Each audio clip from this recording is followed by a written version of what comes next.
Well, ladies and gentlemen, welcome back to Spitballin'. I'm here with my good buddy, Kyle Amundsen. And we have PJ Severson in the house. PJ motherfucker Severson. Motherfucker. Wow. You know you got to earn that moniker. You don't just get to... I think I have. We'll see about that. I need to come up with one for myself. The flying camel. No, it's going to be humble. That's going to be, I'm just Kyle Amundsen. Oh, Ooh. That's not bad. I like that's that. not bad. I'm a humble guy. Everybody knows that about me. Yeah, that's... Play it down. Exactly. So, Kyle, how have you been doing? I've been doing great. I've been busy. It was a busy weekend, man. I think we were all pretty busy this weekend. Not me. I didn't do shit. Well, fuck you then. Yeah. If I seem a little off today, it's, well, if you've watched the podcast before, maybe you're going to say that I'm always off, but like, no, this is, we worked a lot. The 4th of July weekend up here is crazy busy. I work at a super busy bar restaurant, yeah, it's been a fucking few days, man. Yeah? That's awesome. What'd you say? You put in 48 hours? Yeah, like 48 hours in the last 3 days, which... Yeah, that's a few. Like, I think I've worked doubles at every job that I've ever worked at, but in this industry, it's, a double is different, and the customer service wells can run dry, but, it's... fortunately, we had wonderful crowds, and I have amazing coworkers. I love these people. I actually, the thing I mentioned to you earlier, I had a great... I saw something great yesterday. I'm carrying some beer to the office and going like by our little game room area. Yeah. And there's a couple of guys that had their kids in there, and the guy's just finishing his beer and stuff, and he's telling he's got a little girl there, and he's telling his daughter, he's like no, he's like that's it, he's like no, that's it for the games, he's like it's time to go, and she makes a big production of it and stomps over to him, and he just stops and he goes, "You want to try that again?" And I'm like, and he's like, "Yep, back to the chair." And she goes back to where she started and just like changes her demeanor and just walks over to him, and he's like, "All right." And then he like kind of kneels down and like tells her like, "Hey, like," and just kind of explains what just happened. How grown-ups walk, right? Yeah. And I'm like, "Dude, can I buy you a beer?" And he's like, "Thanks, man." And I'm like, "No, man." I'm like, "Thank you," because like this guy doesn't even realize like that's a big deal to me. Because I spend most of my nights, at the bar dealing with, people that didn't get enough of that when they were kids. Right. And, so I'm like, dude, oh, awesome. Like, you're doing it right, brother. But, so shout out to that guy. I miss the time period when my kids were little enough for me to like control them with like a glare and like a. Yeah, glares don't work anymore. Yeah. They're not enough. No, because your kid's going to call his lawyer at this point. Yeah, definitely. Well, my kid might actually kick my ass. So where's that? That little fucker armbarred me the other day. Really? Yeah. So my son Logan is 25 now, I think. Maybe 26. No, he's 25. Just turned 25. We're getting old. And we've all got old. And he's 1-0 too. He is 1-0. Yes. And he's been training with me for a long time doing jiu-jitsu and just had his first fight a while ago, and PJ was kind enough to sponsor him in that fight. It was very cool.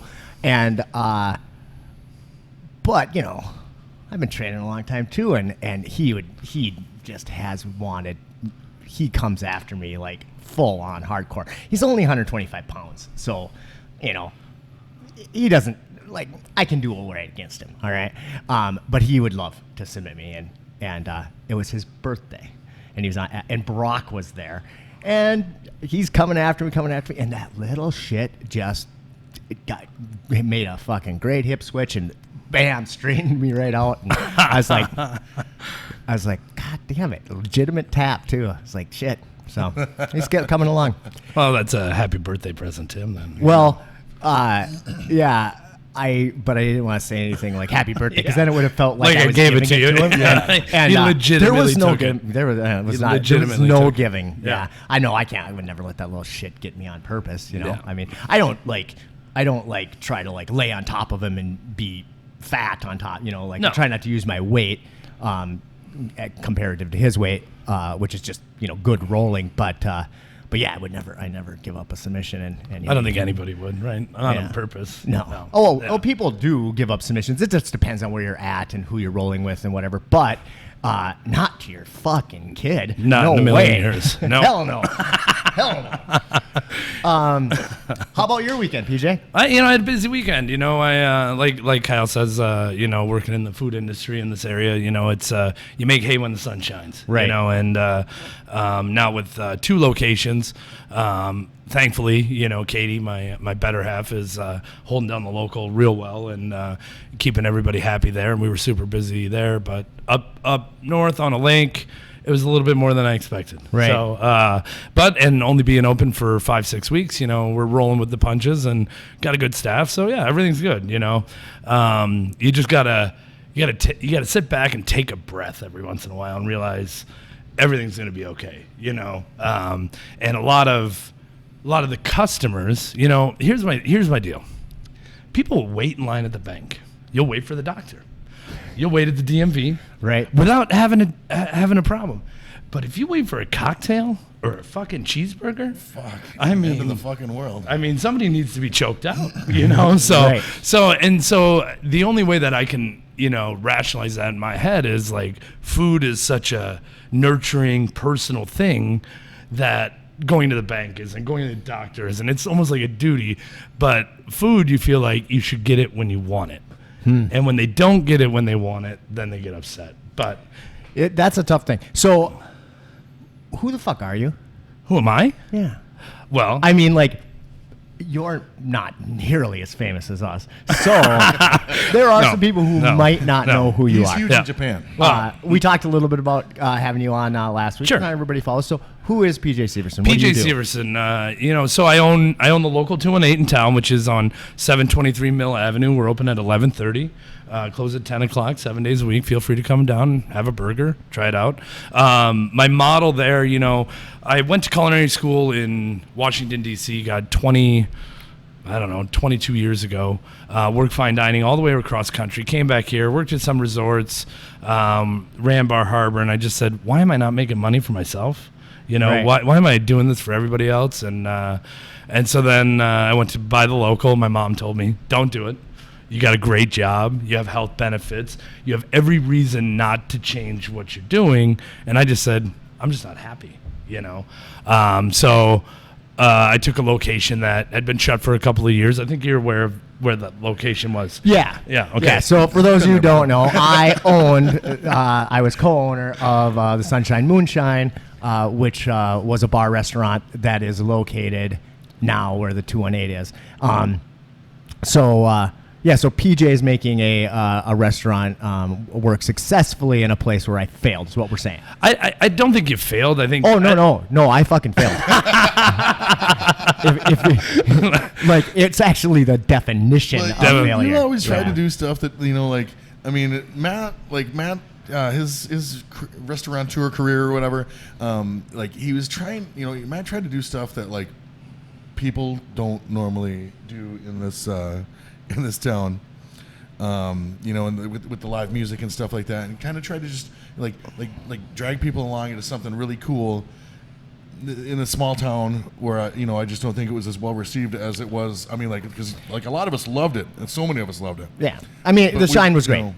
It was an enormous amount of work, and in the end of the day, it was more work than we were capable of doing. But the 218 was fantastic, and to be honest, when I was excited when I first found out that somebody was buying the building and gonna do something with it, because I think it's actually a fantastic location. Me too. And I think it has super potential.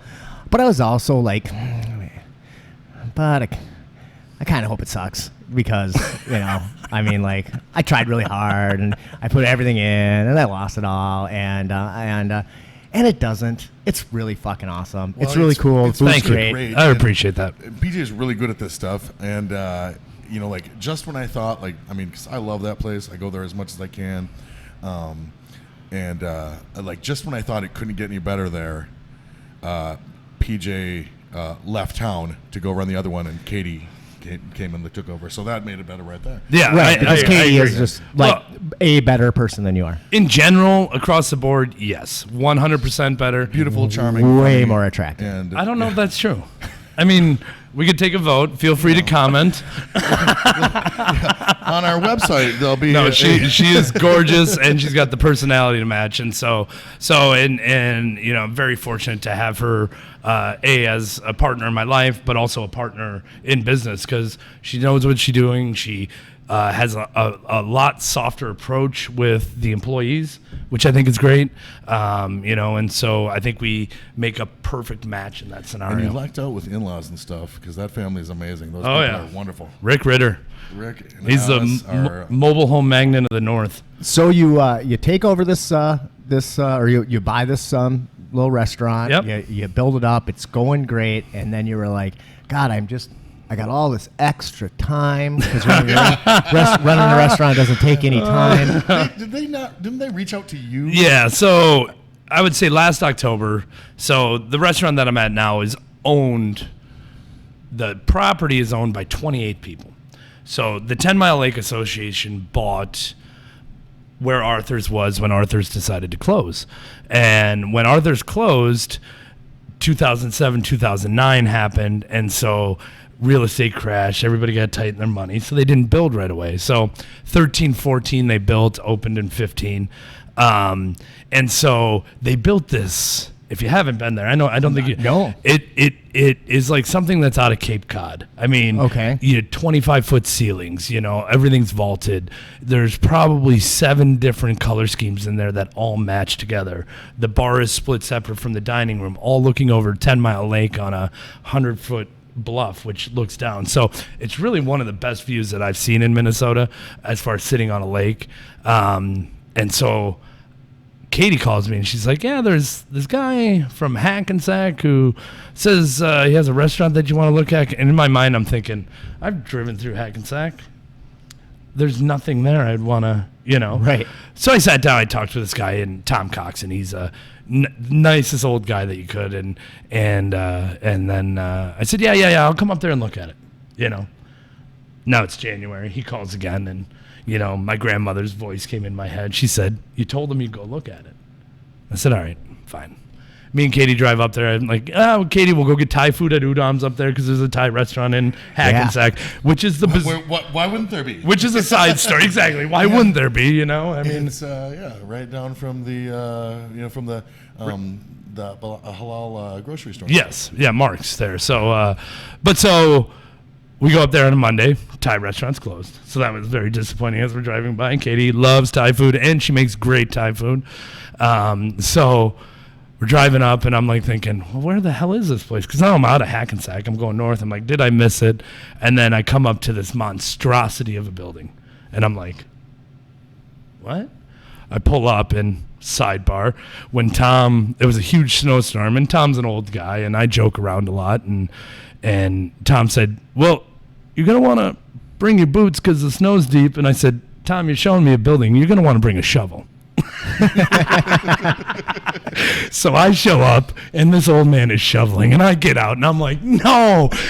Okay, here's a little bit about me. That was a joke. You know, I have boots. So then we're walking up, and I'm thinking, God, why isn't it working? You know? And then he opens the door. We walk through the back kitchen, and we get through the bar. And why isn't it working? You mean 3 failed restaurants have been. Okay. You So know that's what I mean? yeah, I didn't know that. Yeah. Part. Okay. So 3 failed restaurants back to back to back, and it was shut for a year and a half. Okay. So, and I fancy myself as a guy who thinks if you build it, they'll come. If you serve good food, they'll come. You know, and just because I've seen the data, I've seen people put restaurants in the middle of nowhere and have them be successful. Right. You know, so, and if you can control your labor, control your food costs, you will have a business. So I walk in, and it's this grandiose building, you know, and I'm like, well, yeah. So then convincing Katie that we needed another restaurant was not the easiest thing to do. It still isn't. Thank you, baby. You know, and because I don't know what part of me thought. She's not gonna watch this shit. Yeah, no. Well, she watches I think she's watched every episode like 6 times. That's why you guys have 6 views. Thank you, baby. I knew I liked her though. So, but at the end of the day, in my brain was, I'm going to set this up, and I'll be able to just manage, and it hasn't been that way. I don't know why I thought it was going to be that way. You know. So, at the time you took this place over, it wasn't functioning. There was zero. nothing there. Nothing in it. So now, what is it called? It's called the Headwaters. It's the Headwaters on 10 Mile Lake. Okay. So the Headwaters Restaurant Bar is the technical name, and you can't miss it. Like I said, if you get past Hackensack and you miss it, you need to check your vision. So, when did it actually open? May 1st. Okay. Yeah. So we're just over 60 days. And this was the big weekend, the big 4th of I don't July weekend. I don't think the place has ever been that busy.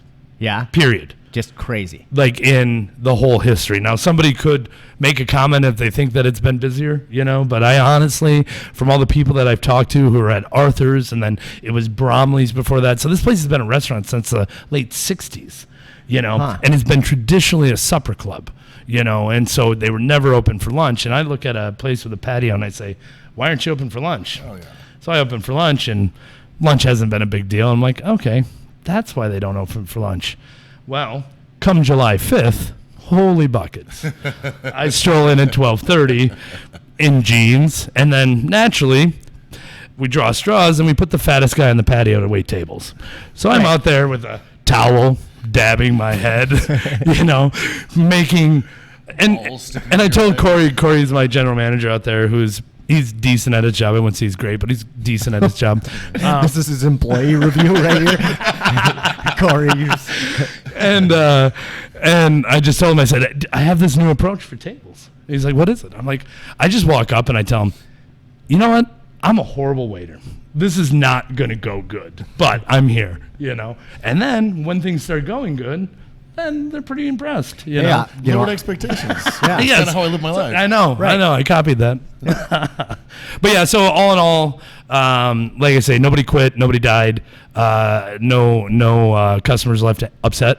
That's a success. That's awesome. You know, and for 61 days, and for all the employees out there who will probably watch this, they did an outstanding job. I think every employee worked an extra 2 shifts and some 10, 12-hour days. But again, when you're on the front of the house, it's worth it for them, you know, and the back of the house, it's worth it for them too, because, you know, they learn a lot and they're a part of a team, and at the end of the day, it's a victory. You know? Yeah, because when you're in the back of the house, that sense of feeling good about your job is like, that's exactly the same as walking away with $700 in tips. Pretty close. Actually, I think it feels better. More in a lot of ways. Thank you, Kyle. Fuck that, man.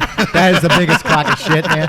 Like I was just having a really interesting conversation with a guy. I'm not going to name his name, but super interesting guy who he's a I don't even know if I should say that. I'm going to say he is a manager at a chain restaurant in town. I think that's fair enough. But not like a let's just say like an Applebee's, for example. And hypothetically speaking. And I was just talking to him about the whole like front of the house, back of the house, division of labor, and really just how fucked cooks get in a lot of situations. Well, it's a not to interrupt. It's a tough one. It's a social class divide, is what it is. You know, and you know, the people who have the skills to be able to deal with the public, make sure that they're looking pretty, make sure that they can put on. It's an actress versus the guy who's running the camera. So you know, the guy who runs the camera. And then Tom Cruise makes $10 million. The guy who runs the camera makes $50,000 for the show. So, but I always tell cooks, if you could be in that position, you'd be there. Yeah, but that bitch didn't go to culinary school to go wait tables. I agree. And is making 5 times the money. I think it's an interesting.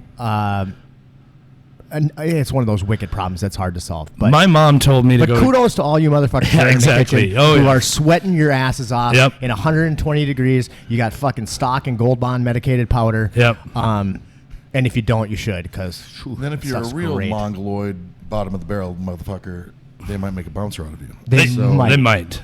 They might. You know, which I'm joking. I have a crew from like.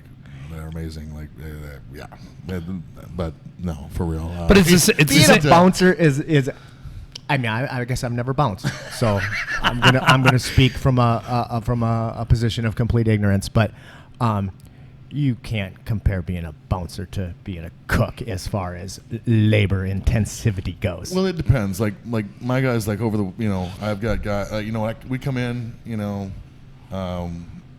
like me and a couple of the guys, like we're doubles all weekend and shit, and like they're helping out, while I'm doing like bar backing and stuff like that, and and might be running food or whatever, like Tarzan and Holtz will be like in the kitchen and stuff, and so I mean we do a lot of for us, like we cross a lot of we do a lot of jobs. Sure, but you guys are hard workers. Yeah, but it's not like, I mean, the kitchen, those guys are slaving away back there. It's hot, thankless. They're not, like nobody's flirting with them and shit back there. No, You'd be surprised. Smell. I mean, it's a horrible job. I remember when I had the shine.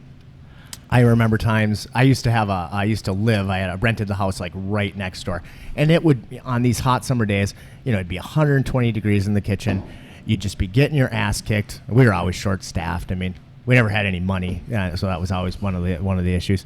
And I would we'd get done with the rush, and I would just walk off the line, walk across the parking lot, go into my backyard, and I had a hot tub in my backyard, and I'd be stripping my clothes off in my backyard, jump in the hot tub, get back out, put those nasty ass clothes back on, come right back in the kitchen, and fucking go on to the next one. And it would just, I was like, I hate my life. Needed a lot of chlorine for that hot tub, huh? Yeah. I would just. Yes. I need a lot of chlorine.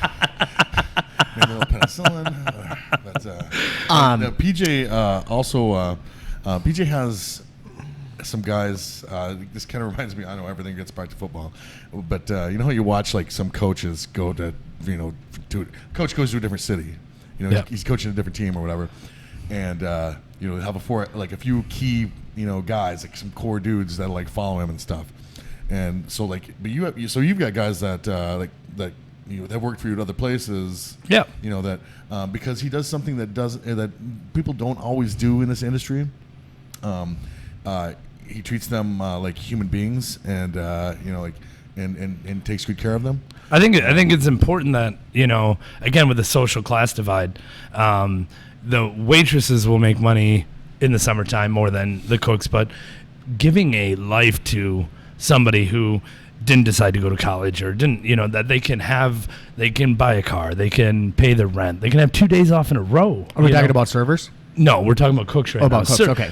Servers get, the best of the best, but they also work hard too. There's no doubt about job. But they are completely different jobs, you know.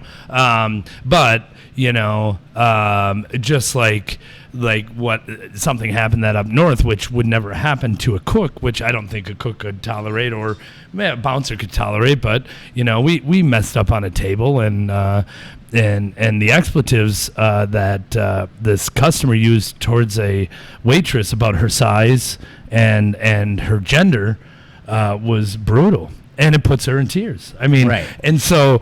Is there any dollar amount of money that to get verbally assaulted by anybody that you don't want, unless that's what you're looking for? I mean, yes, you probably pay for that stuff. Yeah, but among other weird shit, but it barely scratches the surface. Well, it's a family show, so I think it's not a family show.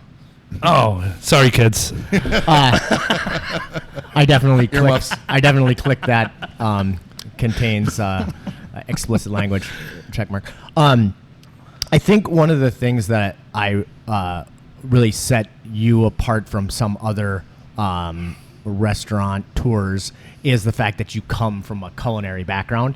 I mean, your food's super good, but also I think that gives you, I think it makes you good at like running the restaurant side of it. I think that like people think, a lot of people I think, God, it would be fun to own a bar. Oh yeah. I mean, God, how many people think that would be fun to own a bar? I've messaged you, I was like, hey man, because Christine and I were talking about trying to get the tiniest little place just to do breakfast or whatever, and you were like, well, did you come into some money that you just want to dump into this shit? You know, like, run away, Kyle. And I'm like, You okay. did. I forgot all about that. You did. Oh, yeah. And I said,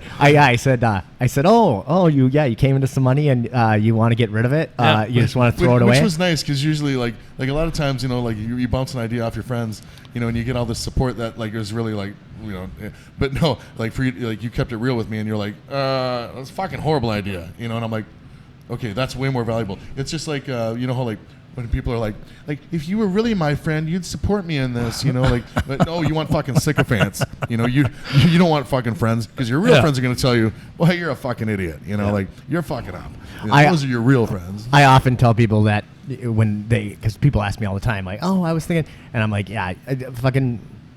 The whole restaurant bar industry should be left for millionaires who have who want a tax write-off. Yep.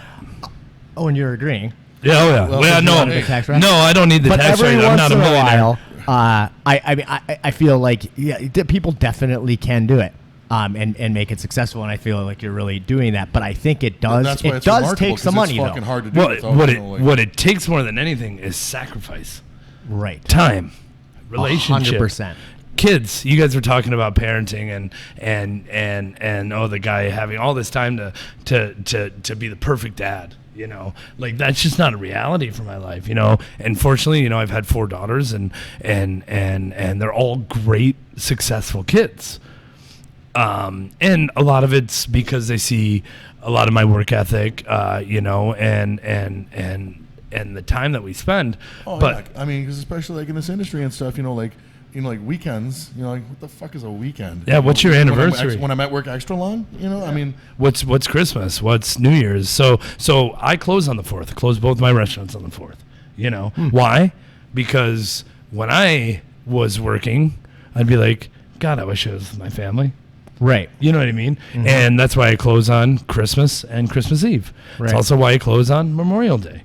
Because they deserve it. And as an owner's perspective, if you look at it from a profit standpoint, not a sales standpoint, a profit standpoint, can you afford to lose that extra $800 or $700? And the answer is yes. yeah, absolutely. The answer is always yes, you know. Yeah, and for what it means to your employees and stuff like Yeah. that, you know, especially the ones that have worked all those damn holidays and stuff in the Yep. past, you know, yeah, shit. It was Great for yeah. morale. I just whenever I start talking about to anybody in the industry, I just realize how fucking grateful I am that I'm not in this fucking industry. Well, you are back in the industry. I mean, you were bartending and stuff. I bartend 1 day a week voluntarily for my friends. And I love it. It's a blast, and it keeps me social. Like it's my only like real social interaction.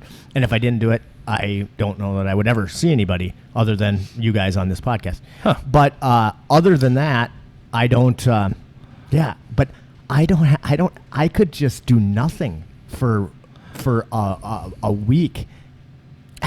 there's days where I want to just throw it up and shoot it and watch it hit the ground. I love it. I don't suck.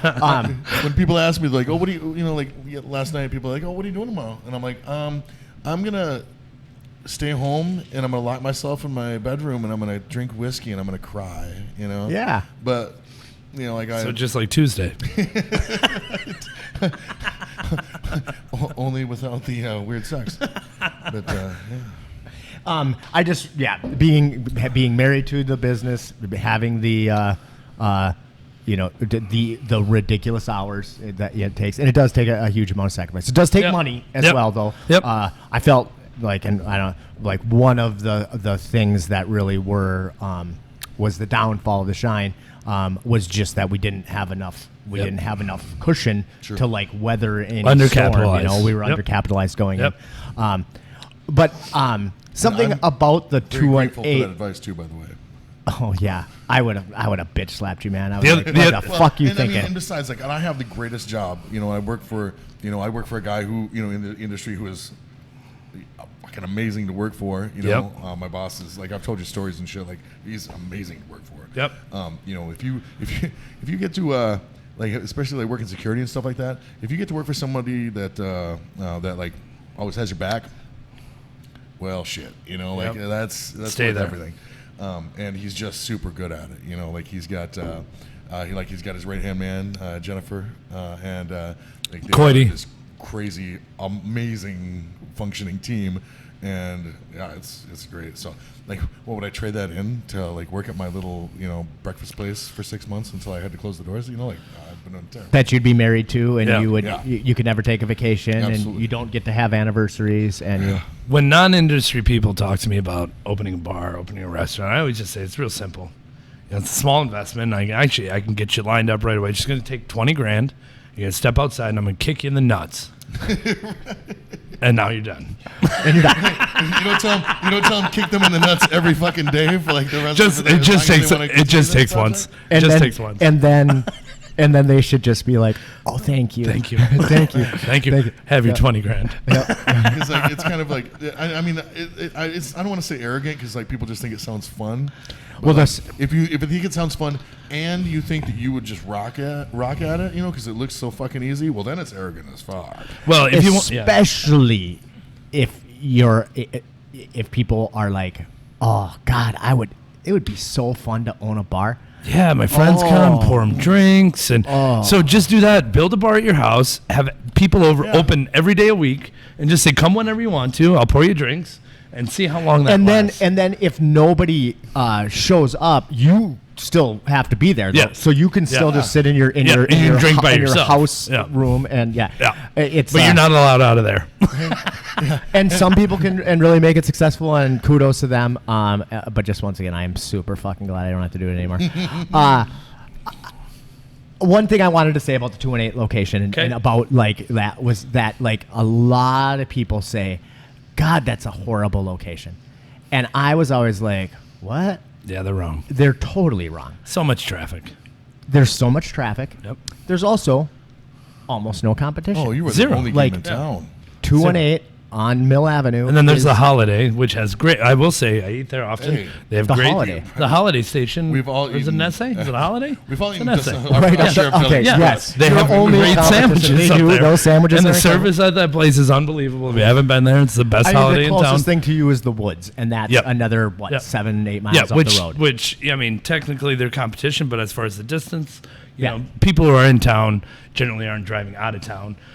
So And you're in a neighborhood, yep. which gives you 700-ish people Yep. that are literally within walking distance of your Well, restaurant and very close to like a census. Both their locations for the are- lunch. Which Yep. which all are I mean- which they are great for my business. So Yep. thank you. and, Also, like just some businesses around. I mean, just it's the support that we get from the locals on the daily for our lunches, and especially for the business lunches, people who know they can come in and get out of there real quick. Kyle's usually at the local at 10:30, pounding on the door, asking why the fish and chips aren't ready yet, and so. Well, We feed him tartar sauce through the mail slot, if and you then look he's at me, okay. you can see that I'm fucking hungry. Like I know I look hungry, and it's real. Like I am hungry. I just got that picture in my mind of like the I'm fucking starving. There actually is a funny story about people coming to the restaurant early, because we open at 11:30, and it does involve Kyle. We open at 11:30, but I always have the doors open at 11. Well, this day I was running a little late, and Good help is hard to find. I don't know. Yeah, it is really hard to find, and me being on time is a tough thing. But whatever. Didn't pay a gas bill, and it wasn't because I didn't have the money. I just forgot. And there's a gas bill notice on the thing, and Kyle's lovely bride shows up there at 11, and then I get a call from Kyle at 11:25. Did your restaurant close? And I'm like, what are you talking about? He's like, well, you had a gas thing on the front of you. In my defense, that's what restaurants do. And that's what it looks like when shit goes like when shit goes I agree. I agree with that 100%. So, but yeah, no, it's funny. I'm like, no, it didn't close, and so and then I lost a customer that day. So, God. But just that day, because I go there as much as I can. That is true. Because the food is unfucking believable. It is very atmosphere good. is wonderful. The employees are great. The guys, I love the guys in the kitchen. Yeah. Powers and shit. Like those guys. Yep. Are, and of course, the star of the show, Katie Ritter. Katie Ritter. So, one thing that I heard was that you got a little negative feedback on the internets.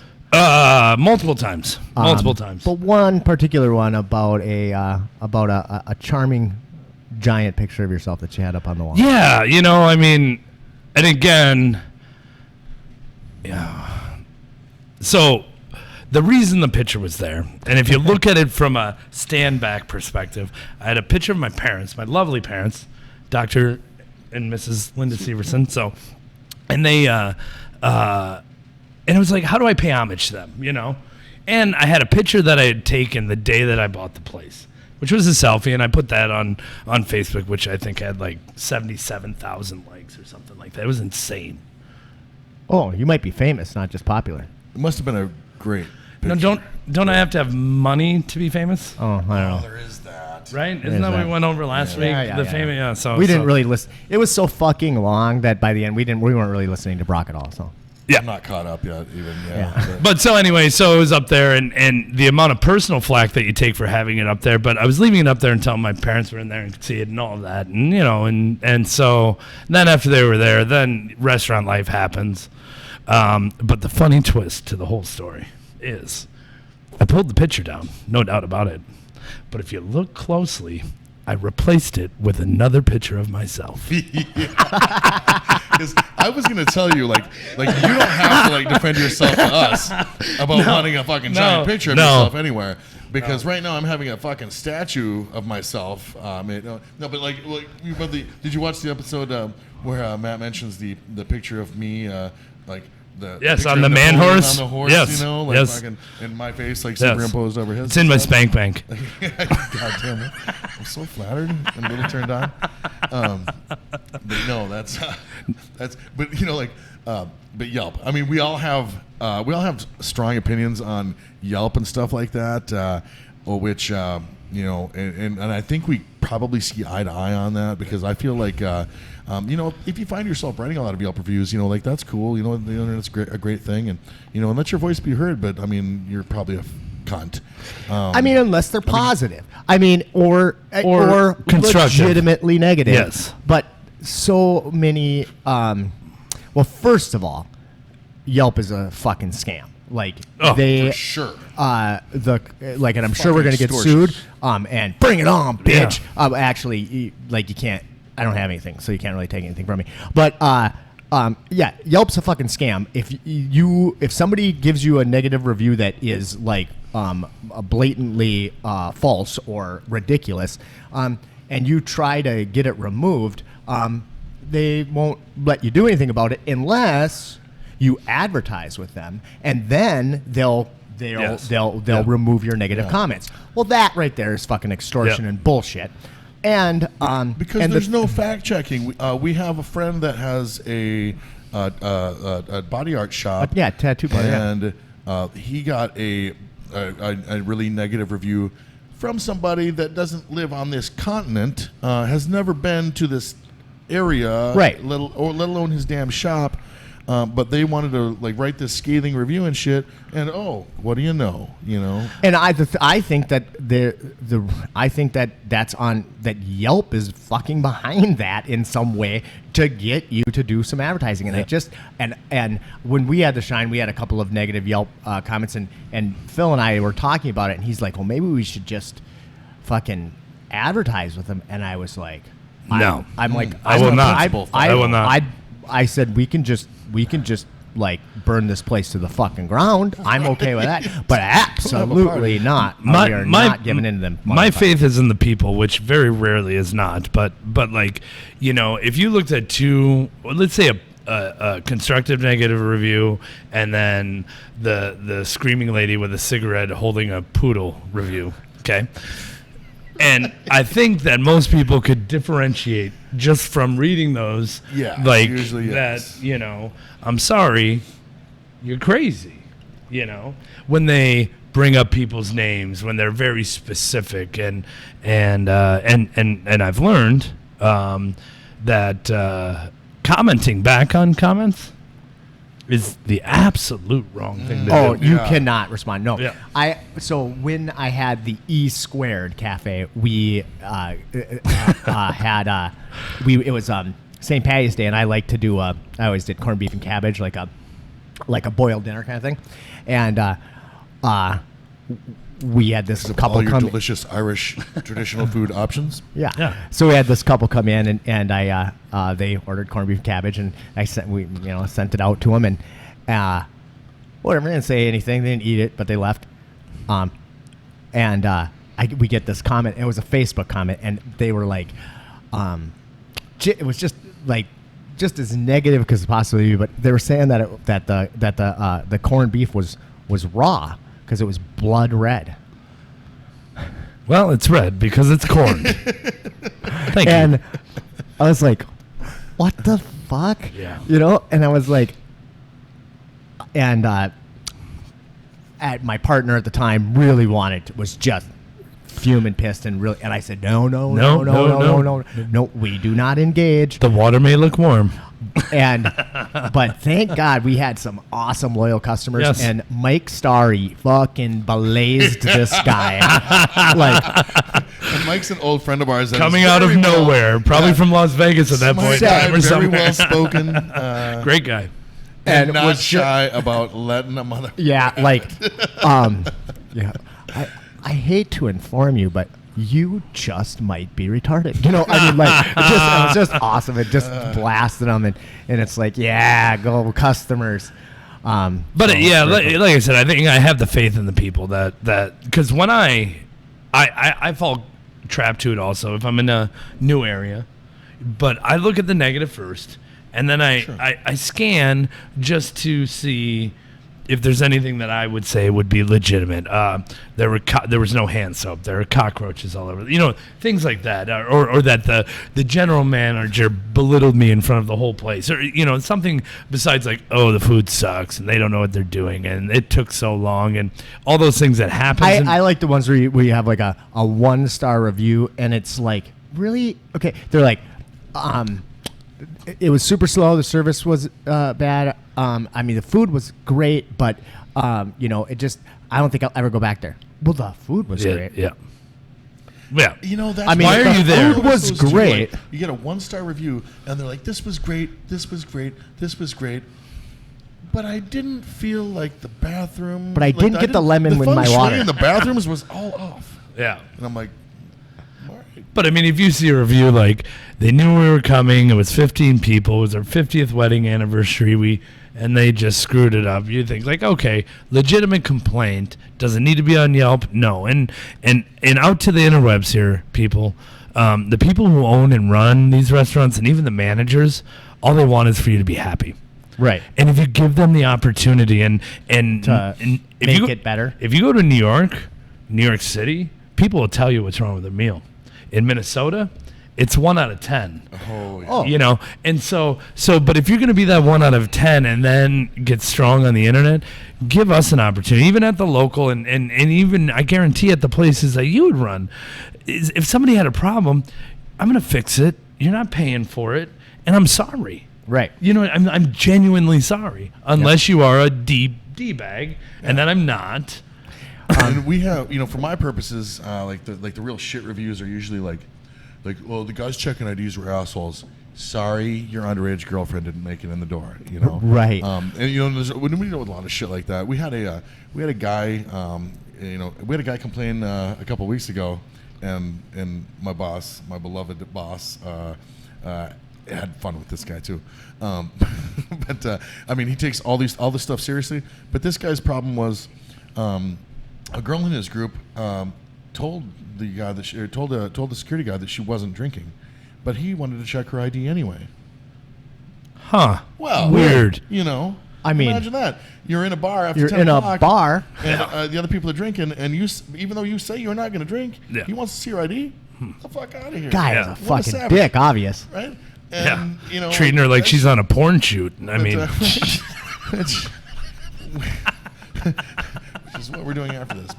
But no, some of these reviews are just fucking ridiculous. And the thing is, like, the good reviews, like, often like you have to be pretty inspired to write a good review, because usually if you're happy, you're gonna keep that shit to Well, yourself. that's what I was gonna say, dude. Because like on anytime you have reviews, a review system like Yelp, really, people just go on to bitch for the most part. Yeah.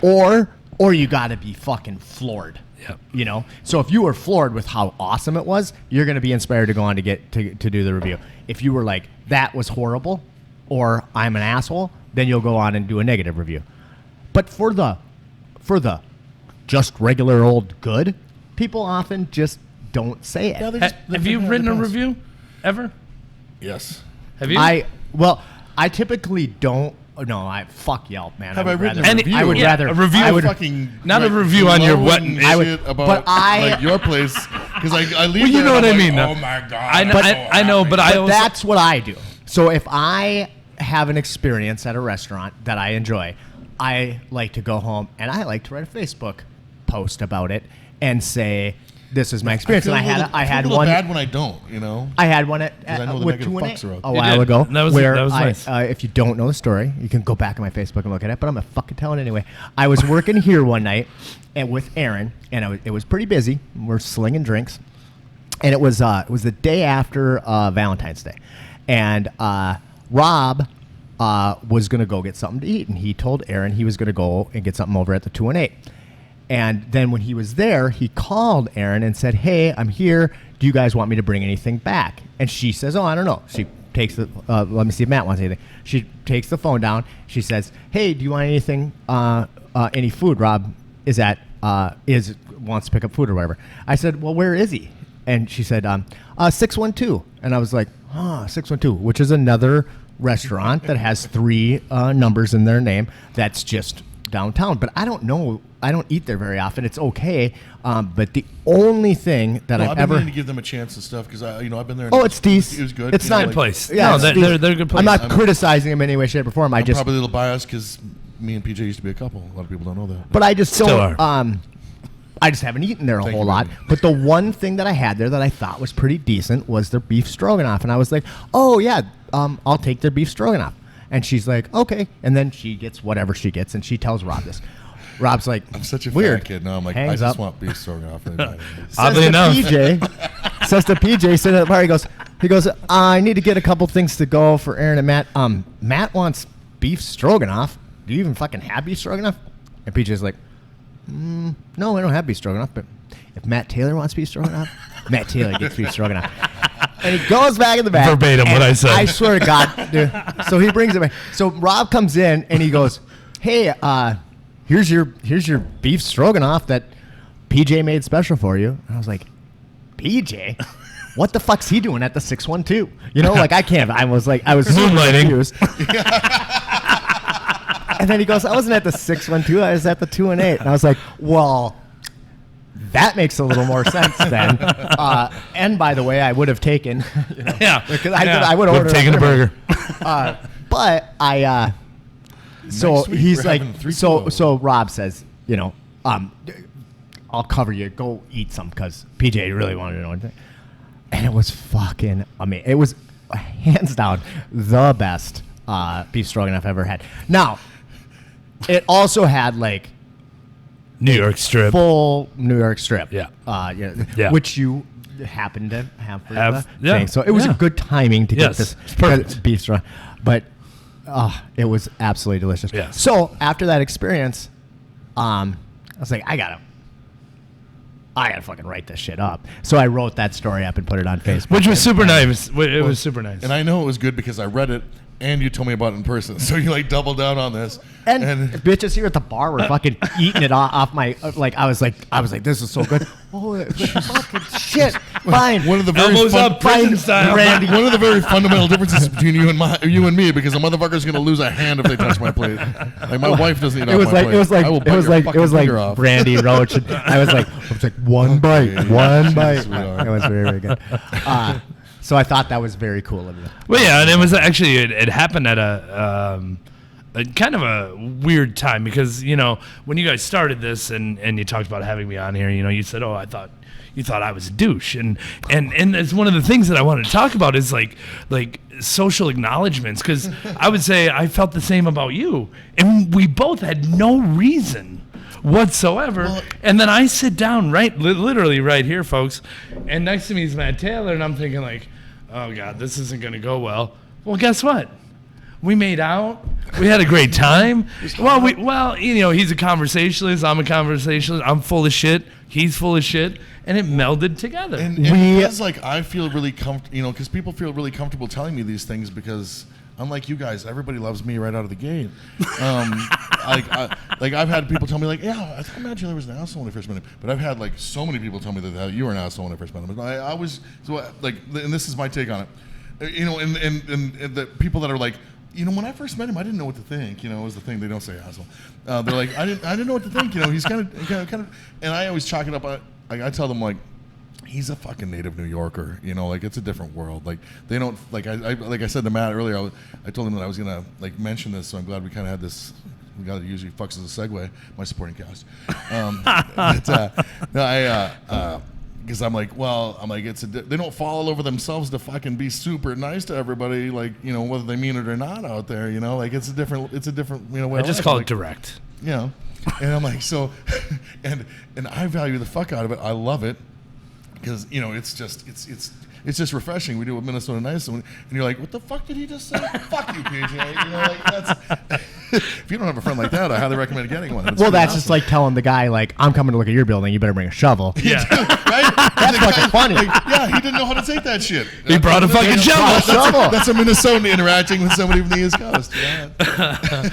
But at the end of the day, you know, and I think Matt said, you know, in the first episode that, you know, we had some similar interests, and we do. But it comes down to how society makes you, or even your own social awkwardness makes you make prior judgments on people without having the factual basis. So, you know? Okay, Which we all do. 'Cause Bringing it guys back are- to the fucking picture. That was the only reason I thought you were a douche. I didn't know anything about you, other than you were Jason Powers worked for you and liked you. I Yep. knew that. And that means quite a bit, because I fucking Great guy. Best guy Jason's ever. great. He used to. Good luck in St. Cloud, Jace. He's moving. leaving us? Yeah, Oh. he's got a great girlfriend in St. Cloud, and he's moving in with her, which is a great thing, you know. And so his last day is Tuesday at the local. So We'll have to go over there. Maybe definitely go over there and definitely follow him. I'm sure you'll see him at Yesterday's Gone after it on Tuesday. But yeah, no, you want to talk about a guy that I couldn't pay enough for all the life that he's given me. Right. Oh. You know what I mean? And you know, like there's not enough, and so, like, you know, it's like giving him his last check, and I'm like, hey, you know, I'm gonna pay you for what you're, and okay, now I need to give you everything that I can, pretty much empty my bank account. You know. Yeah, funny how you know, like, you treat people great and they will fucking kill for you. Yes. You know, like, getting back to the whole Soldiers. like, employee thing. You know, Yep. like, yeah, man. And you know, and I'm sad to see him go. You know, and not. I hope he comes back. But I'm happy to see him go. Well, I hope he is I'm sad to see him go, wherever but he I'm goes. happy to see him go. Oh yeah, you get to, when people, like, leave, you know, With- they're like on Honorable? Yeah, man. Yes. You know, people leave the right way to, like, for other opportunities and stuff I like that. know. You know, like, that's, you know, great, absolutely. You know, I hope you do well. You know, The kid has never said no to me, ever. Never said no.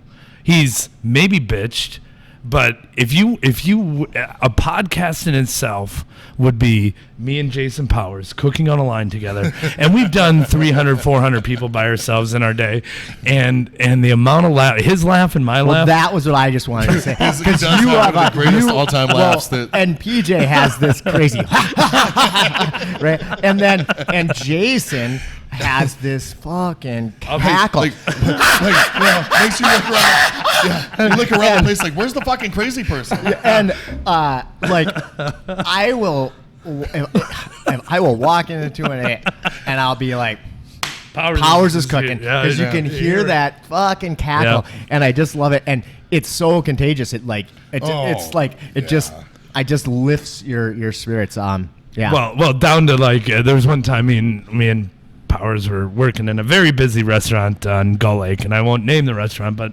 busy restaurant. And again, talking about like the difference between the front of the house and the back of the house, and like I just have to pee.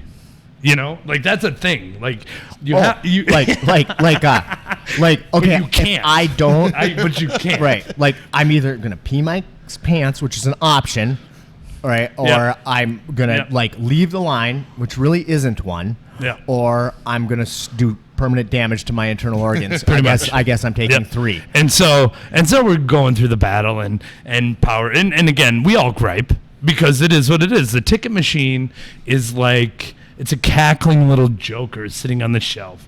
And when you're at a busy place and it's just nonstop, Powers is bitching about how he has to pee. So I'm, talking about his mother and his dog and everything I can to insult him. And he's like, I just gotta pee. I'm like, well, use the sink.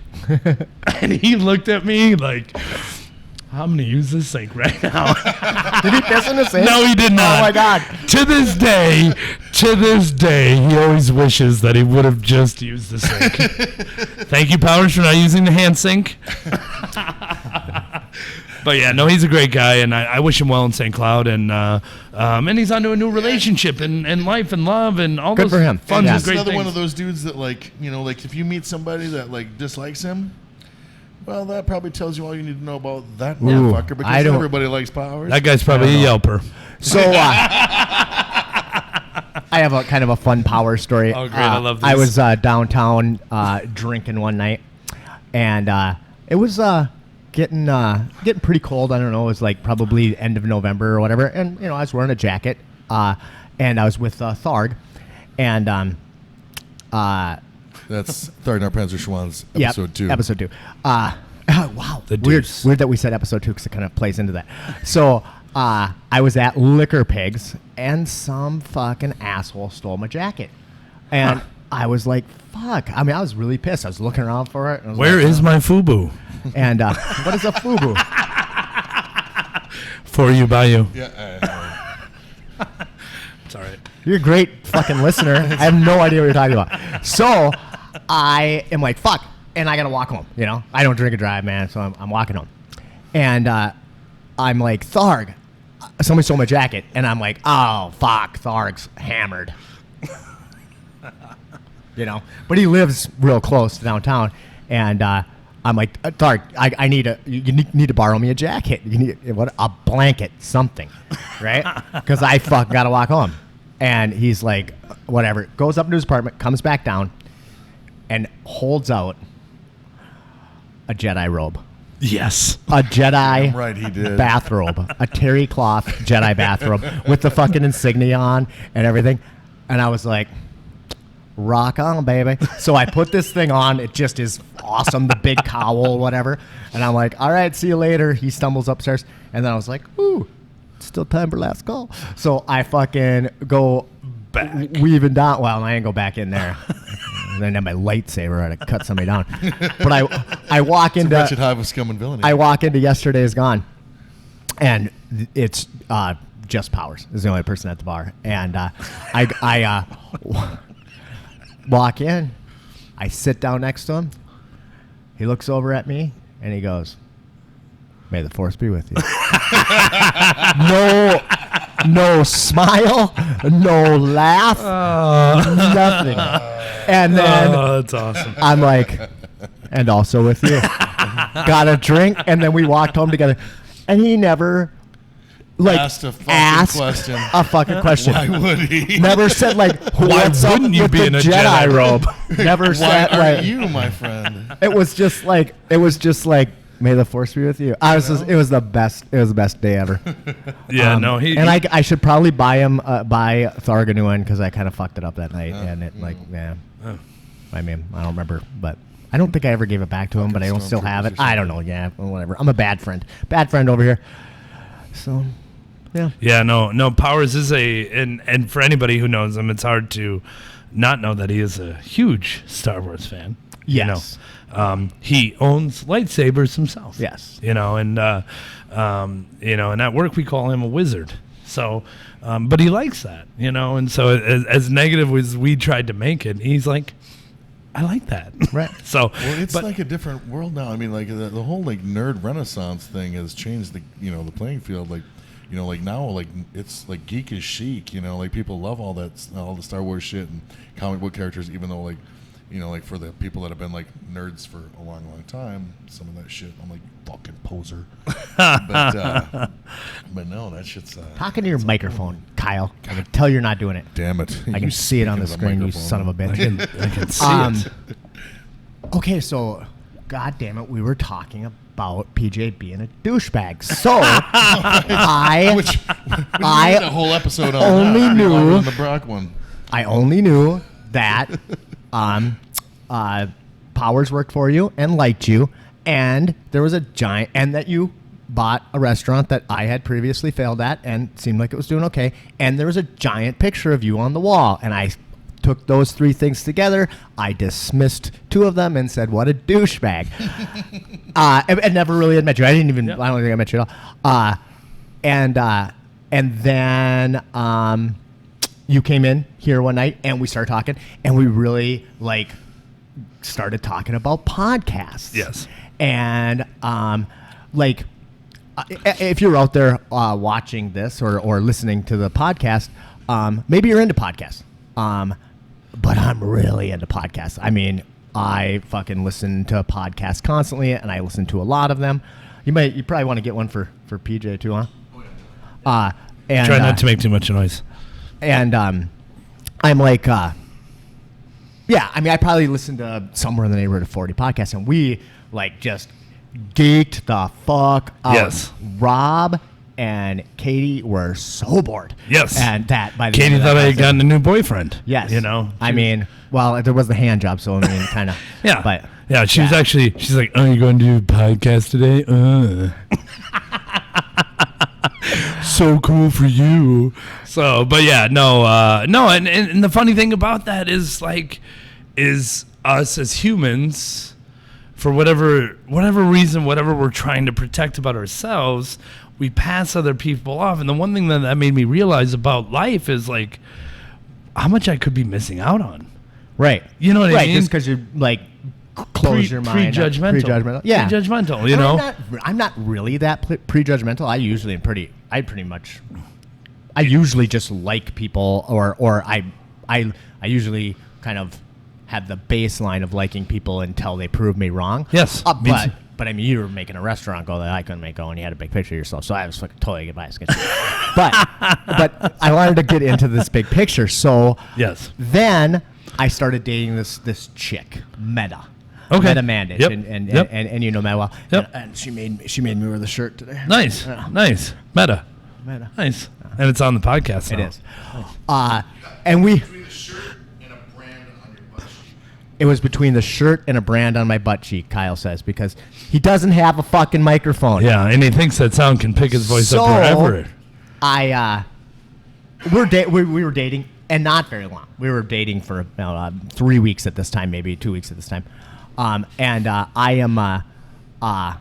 been writing a book for a decade. Oh, wow. And I was That's impressive to me. Well, I like that. Not like one page a year or something, but yeah. So I have this book that I've been working on, and I was reading a bit of it to her one night, and she snapped a picture, like a selfie, and I'm in the background, and it was a cool picture. It was a cool ass picture, and she sent it to me, and I was like, "Geez, that's a really fucking cool picture." And she decides that she's going to get it printed for me on a canvas. You know how you can order those or whatever things, and it's it looks like a painting or whatever. Yep. And she orders this thing, and she's gonna get it 8 by 4 by 8 or whatever it would be. So we're getting together, just whatever, small. Sorry. So we're getting together, and she's like, I have something for you, but I'm super, super embarrassed about it. And I was like, what? What do you mean? I'm like, what's going on, huh? And what did I do? And she's like, yeah, I ordered it, and it came, and it's way, way bigger than I thought it was. 4 feet by 8 feet. But I still want to give it to you, but I'm really, really embarrassed. And anyway, so long story short, she had this fucking canvas Oh my God. painting picture of me that is Huge. huge. It is PJ huge. Tremendous. And when I saw it, I started PJ laughing. Huge, can you start using that? I think that's a term. What is it? PJ Huge. PJ huge. Oh Yeah. no, it's not. Yeah. So as soon as I saw it, I just burst out laughing, and I was like, I gotta start Full circle. I gotta start a new restaurant. Full circle. I gotta start a new restaurant so I can hang this fucking thing up on the wall. This thing is PJ huge, and yeah, it's pretty funny. And then I came in shortly after that to talk with you about the sponsorship for Pates, and then I found out that you had to take the damn picture down. I didn't have to. Or that you decided to chose take it to, down. yeah. Well, and I want to start a petition right now Put it back up. to put my picture in place. Ooh. No, I'm just kidding. Absolutely kidding. No I way like is that this. happening. No, I want the That PJ means my picture back statue up. has to Meta, be- all I have to do is give you my physical address right now, and you can mail me the same picture. So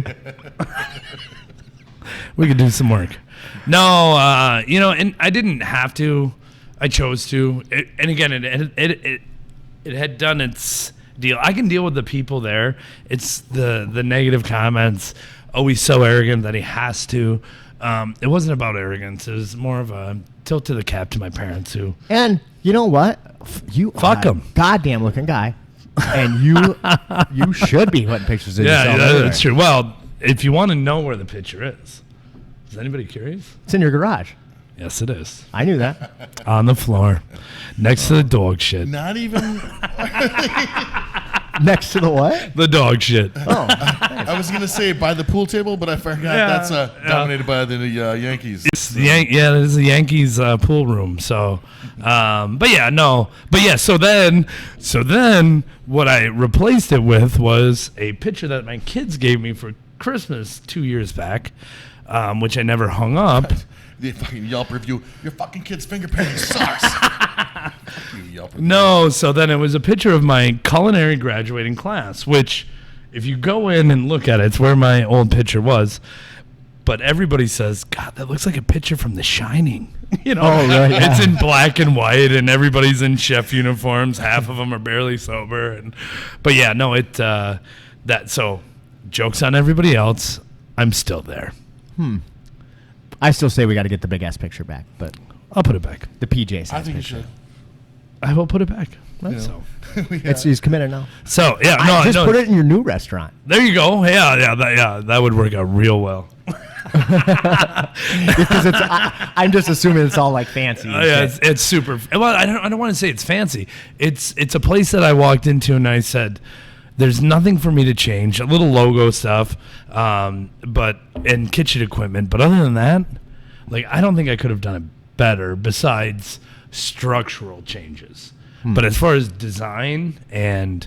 So it's not fancy. It's just really tasteful. And, Yeah, no, it's super tasteful, and again, So what are you doing cuisine? I up would there? say like as far as what people are used to at the local, great products and cooked well and proper and homemade. That's what we're doing. The menu's a little bit more expansive because it's the first time in my life that I've had to use a pizza oven. And so it's a wood-fired pizza oven from Italy. Ooh, rock on. And it is as primal cooking as you can get. I mean, like you have soot on your face, you're covered in flour. They're fucking awesome. Oh, my my God. son works for, I don't even know what the fucking company's called, North Woods Fire Pizza, but they're they have a trailer and they pull this wood fire Oh, wow. pizza oven around, and they go to like breweries and they Yes. go up to they're based out of McGregor. God damn it! I wish I knew the name of it because I'd plug them. But their fucking pizza is the bomb, and he's been working for him for a few years, and it's great. But I've got to really kind of understand how that Pizza. thing works. Yeah. Well, not really the pizza, but just understand how that oven works, and it's amazing the Oh way my it God. cooks pizza. It's like a completely different creature than a fucking oven. It's its own animal, Right. and it's something that you have to tend to. It's not something that you just push a button and it works. Right. It's something that takes some feel. You gotta start fucking You know, fire, bitch.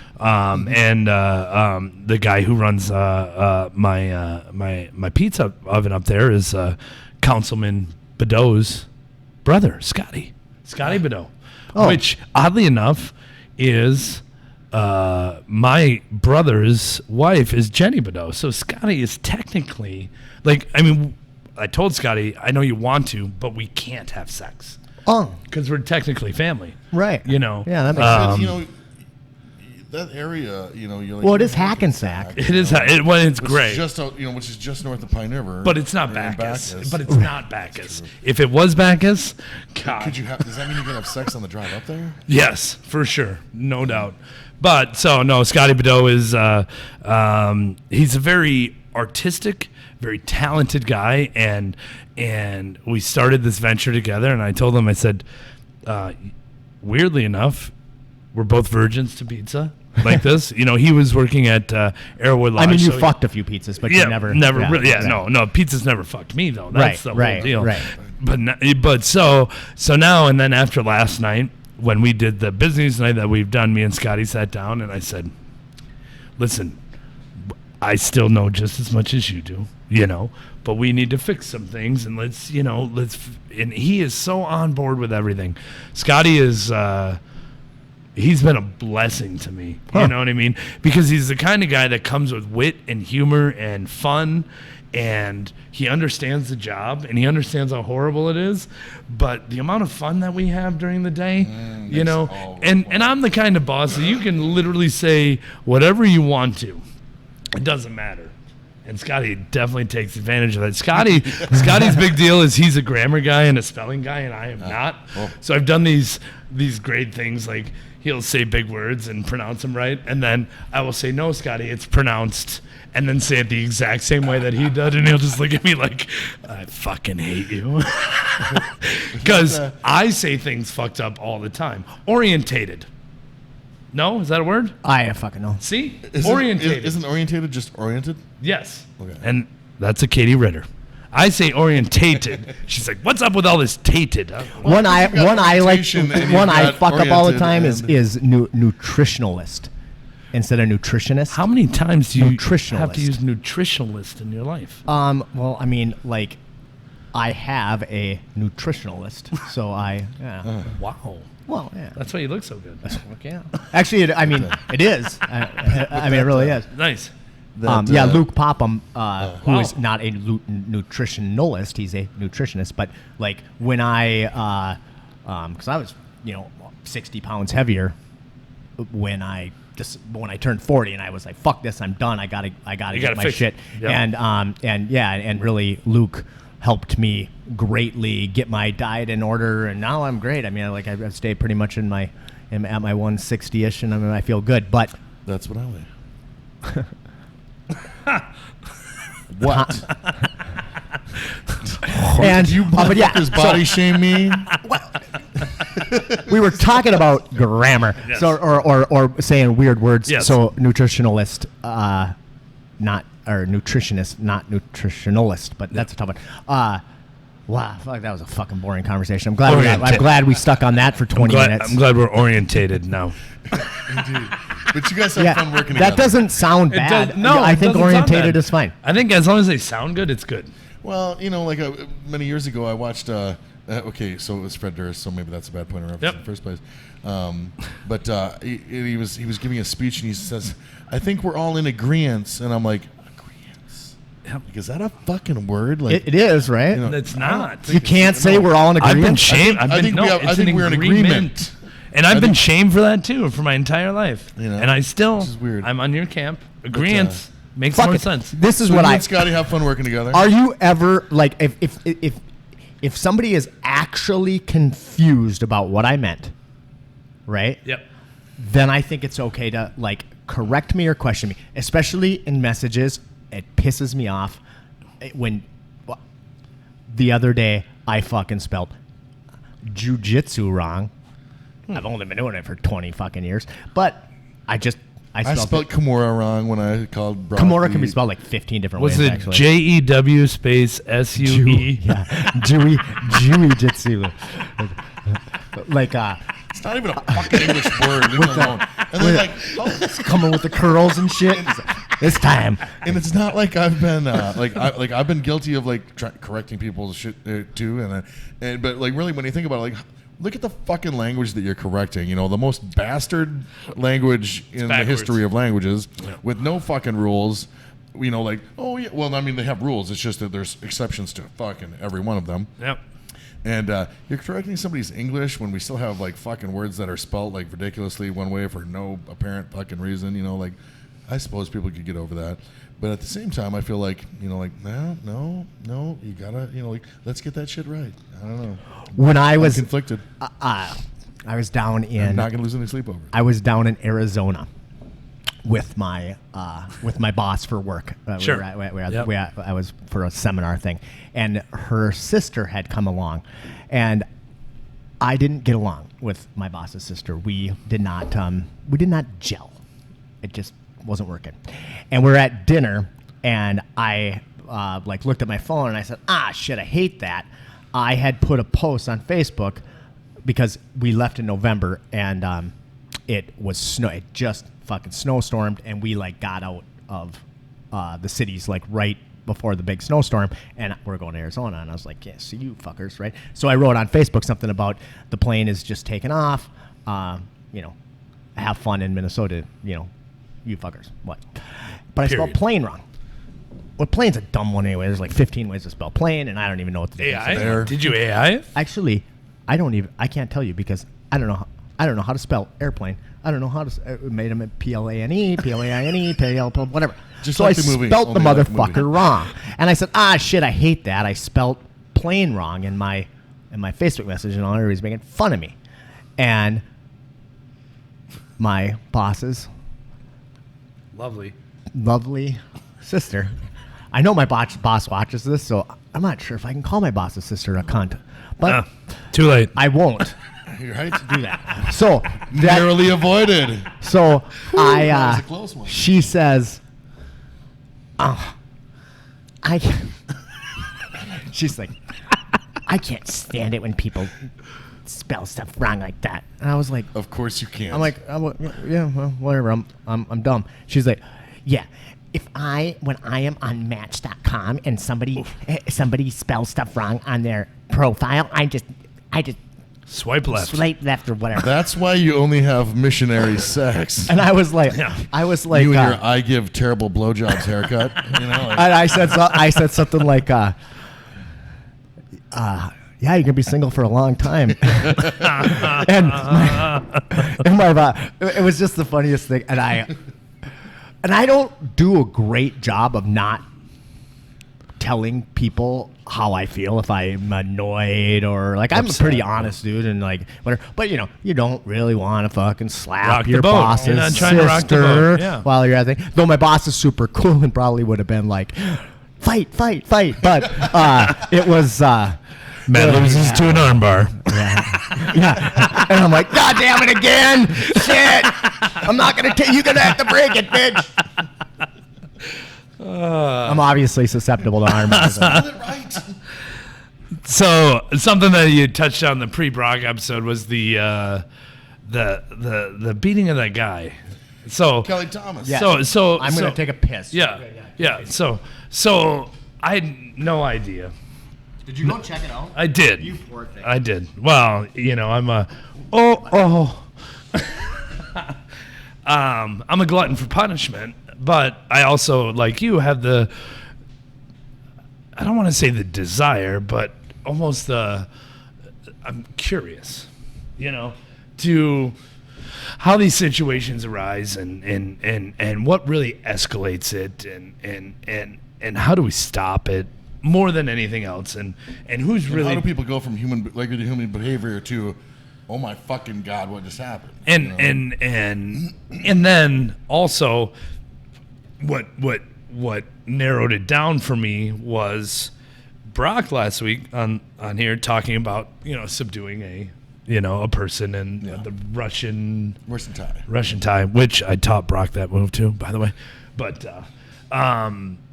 is how does a 265-pound man is what that guy looked like, probably 6 foot, with a The cops we're talking about. yes, with an unarmed homeless man at 160, 155 probably. Yeah, you and I know. mean the 2 cops that got 3 cops got charged. They dropped the charges on. They dropped the charges on one. So the 2 cops got tried, but there was 6 of them. Yeah. You know.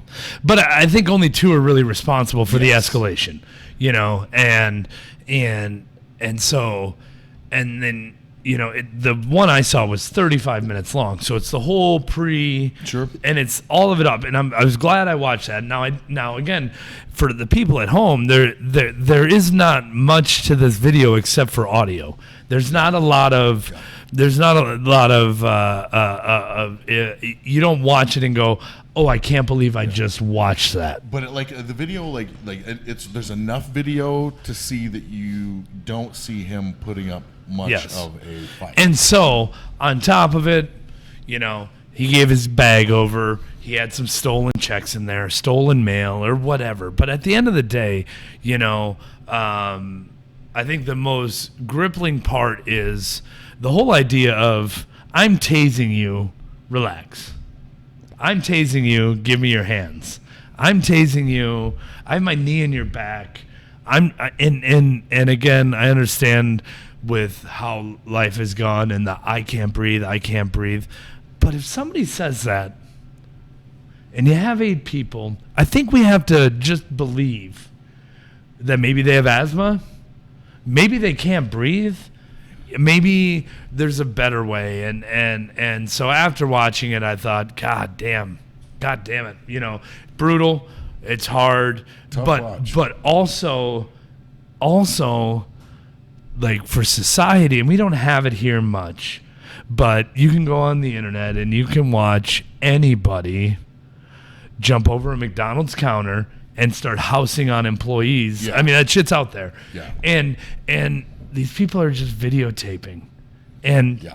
and at the end of the day, I guess what I'm saying is, people, is if you see this stuff going on, be the help. Try and maybe you can help, but maybe you can distract enough when the new officers come up and say, this calm Yeah. down. Let me talk to the guy. I don't know. If you are filming, go ahead and get up in there. Get up in there, you know. You might get arrested. That cop might break your phone, but they're probably not going to kill you too. Well, in that situation, they might have, you know. But I know you didn't watch it. No, man, I'm not watching that shit. Yeah, Like, and just Dude, to, it's I tough, didn't man. watch Schindler's List. Did you I'm, have the I'm scene? good. Did the whole begging for his life and the dad asking part for his the dad part was rough. The dad part was rough. But you know what I gathered from the gentleman and all of this is that obviously some type of mental illness, you know. Oh, yeah, and schizophrenia. so he's probably feels like he's struggling for his life. But the thing is like, okay, you know, now if you guys were going to subdue me right now, would I fight? I have no idea. It depends on the pain. Not for very long. Well, it's probably true. But if I had 6 cops on me, If I was going to restrict your breathing, it would be smothering. This your is the thing. intestines. The thing. I think it boils down to a lack of training. yes, agreed. And And just not weeding out the bad eggs, because did you see the part where was it Ramos is just menacing him, you know, like threatening him, you know, telling him how he's going to beat his ass and stuff Yeah. like that. And it's like, really, you don't feel like this guy had bad intentions when it started out, you know, before he even put hands on him, basically he's telling him he's going to beat the shit out of him, you know. And then you wind up killing that fucking guy. Did you see the picture of him in the hospital? I didn't know. So if you just Google it enough to see his picture, well, that's probably enough to convince you that shit got way out of hand. Well, I don't know if it got out of hand. And it was Maybe all they over. intended to kill Really, them. the charge was mail theft. Yeah. Was not having the and so A that homeless shit makes me sad, man. a Yeah, no, homeless, mentally ill guy, you know, is guilty of mail theft. We don't even if you're a really law and order person out there, remember the order part, because we don't fucking kill people for that, and we don't kill them in the street, and we don't fucking beat them to death when we do kill them. So there's really no, I mean. But the other side of the coin, which I think is we miss so often, is there are so many good police officers. Oh, God, for sure. Yes. And we've all got Yeah. excellent friends Yep. doing that job. Yeah. You know? And so, But those police officers, many of the police officers Wouldn't that I be know in that would be Not would even be close. very appalled by that Yes, situation. for sure. And but what's the solution? That's the question. in my opinion, it's training. I feel like we need to pay police officers More. more. We need to require more from them. Yep. And I do feel like that thin blue line maybe needs to not be such a damn thing because, like, even What's a the lot of thin blue really line? What do you? good- Well, I need to pee. Do I just leave? Yeah, you just go pee. a lot of really good. There's a lot of great cops out there that are good. Yeah, in the sink. You know. Well done, sir. But a lot of great cops that would never find themselves in that situation because those guys are cops would still be like, well, would still defend them. Man, I don't know. Like, I don't know. Like, I didn't see, like, and I've been following this shit for 8 years, and I didn't see anything defensible in that video or audio. Like, I just, oh, it's because you've never done the job. You know what? I see cops go to work all the time, and I have to handle people, like, physically sometimes and stuff. And, like, have I gotten angry? Fuck yeah. Like, have I been frustrated? Absolutely. Have I ever beat anyone to death while they begged for their fucking life? No, I have not, so whatever. Like, you can't defend that shit. It's not something that you can really, And not with 6 people. Yeah, right? It's and that's the thing is as I watched it, I was like, okay. And then when they pile on and it reminded me a lot of high school and bullying and all of that stuff and a lot of stuff that I witnessed and I wish I could have changed, or a lot of things that I've seen in my life that I wish I could have changed by being more assertive or being more physical. And you think, like, at what point do you think that we've gone too far? And the fact that society, or in that small society, when you get 6, I always say mob mentality is over after 6 people. You know what I mean?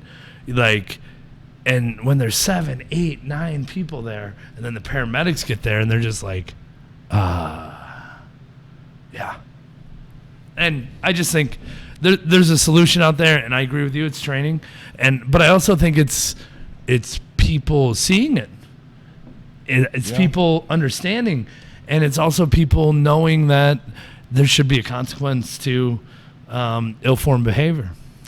I mean, when you look at, like, and I'm not saying it doesn't happen in the military, but when you, like, look at like the way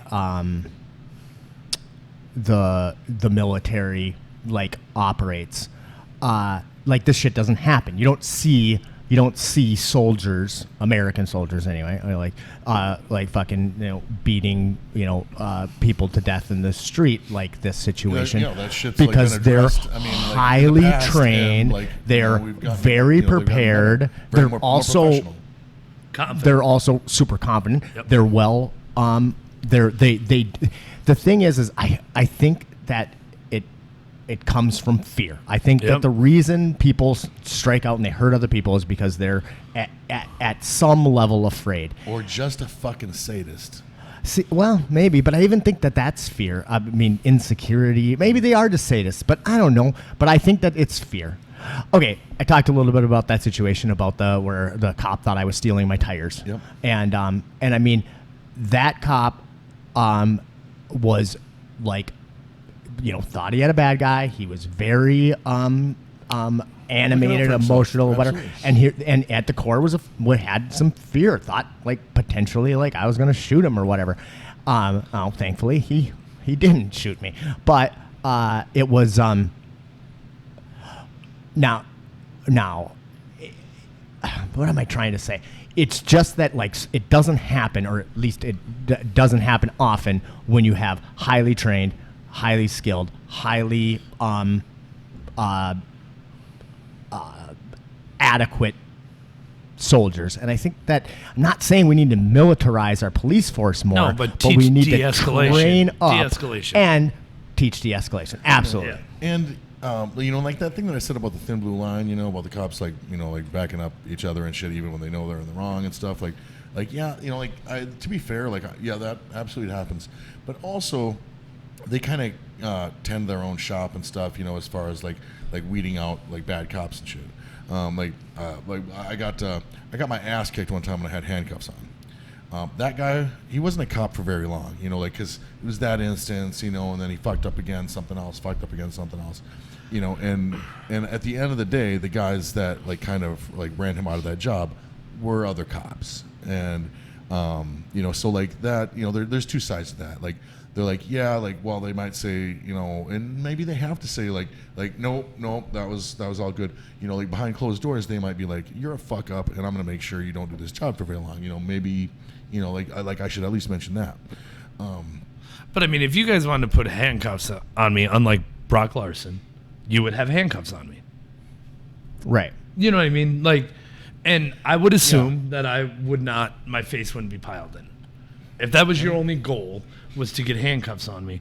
And so I think that's where it all starts. It's just de-escalation. And how can you distract somebody enough to get handcuffs on them? Right. It's not how can we force them to have handcuffs on them? How can we say, hey, can you go show us something in your bag and get behind them, do the Russian tie, and fucking put handcuffs on them? Yeah. But at 3 a.m. where were they? Fullerton. Oh, yeah. So 3 a.m. in that place after a long night. And how often do they do this where it's not on camera? And so maybe that's just the norm. I don't know. Well, what do you guys there's something think? else that I learned about that fairly recently. It was outside a nightclub where it was actually one of the members of the band. Remember the band Lit?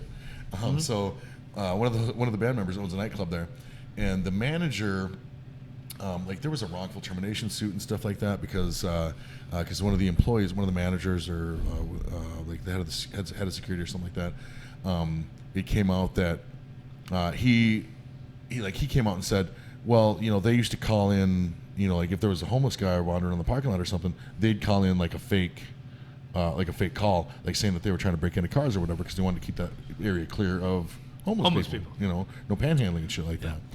And then the cops would show up, somebody, they don't even know, maybe the guy, that way.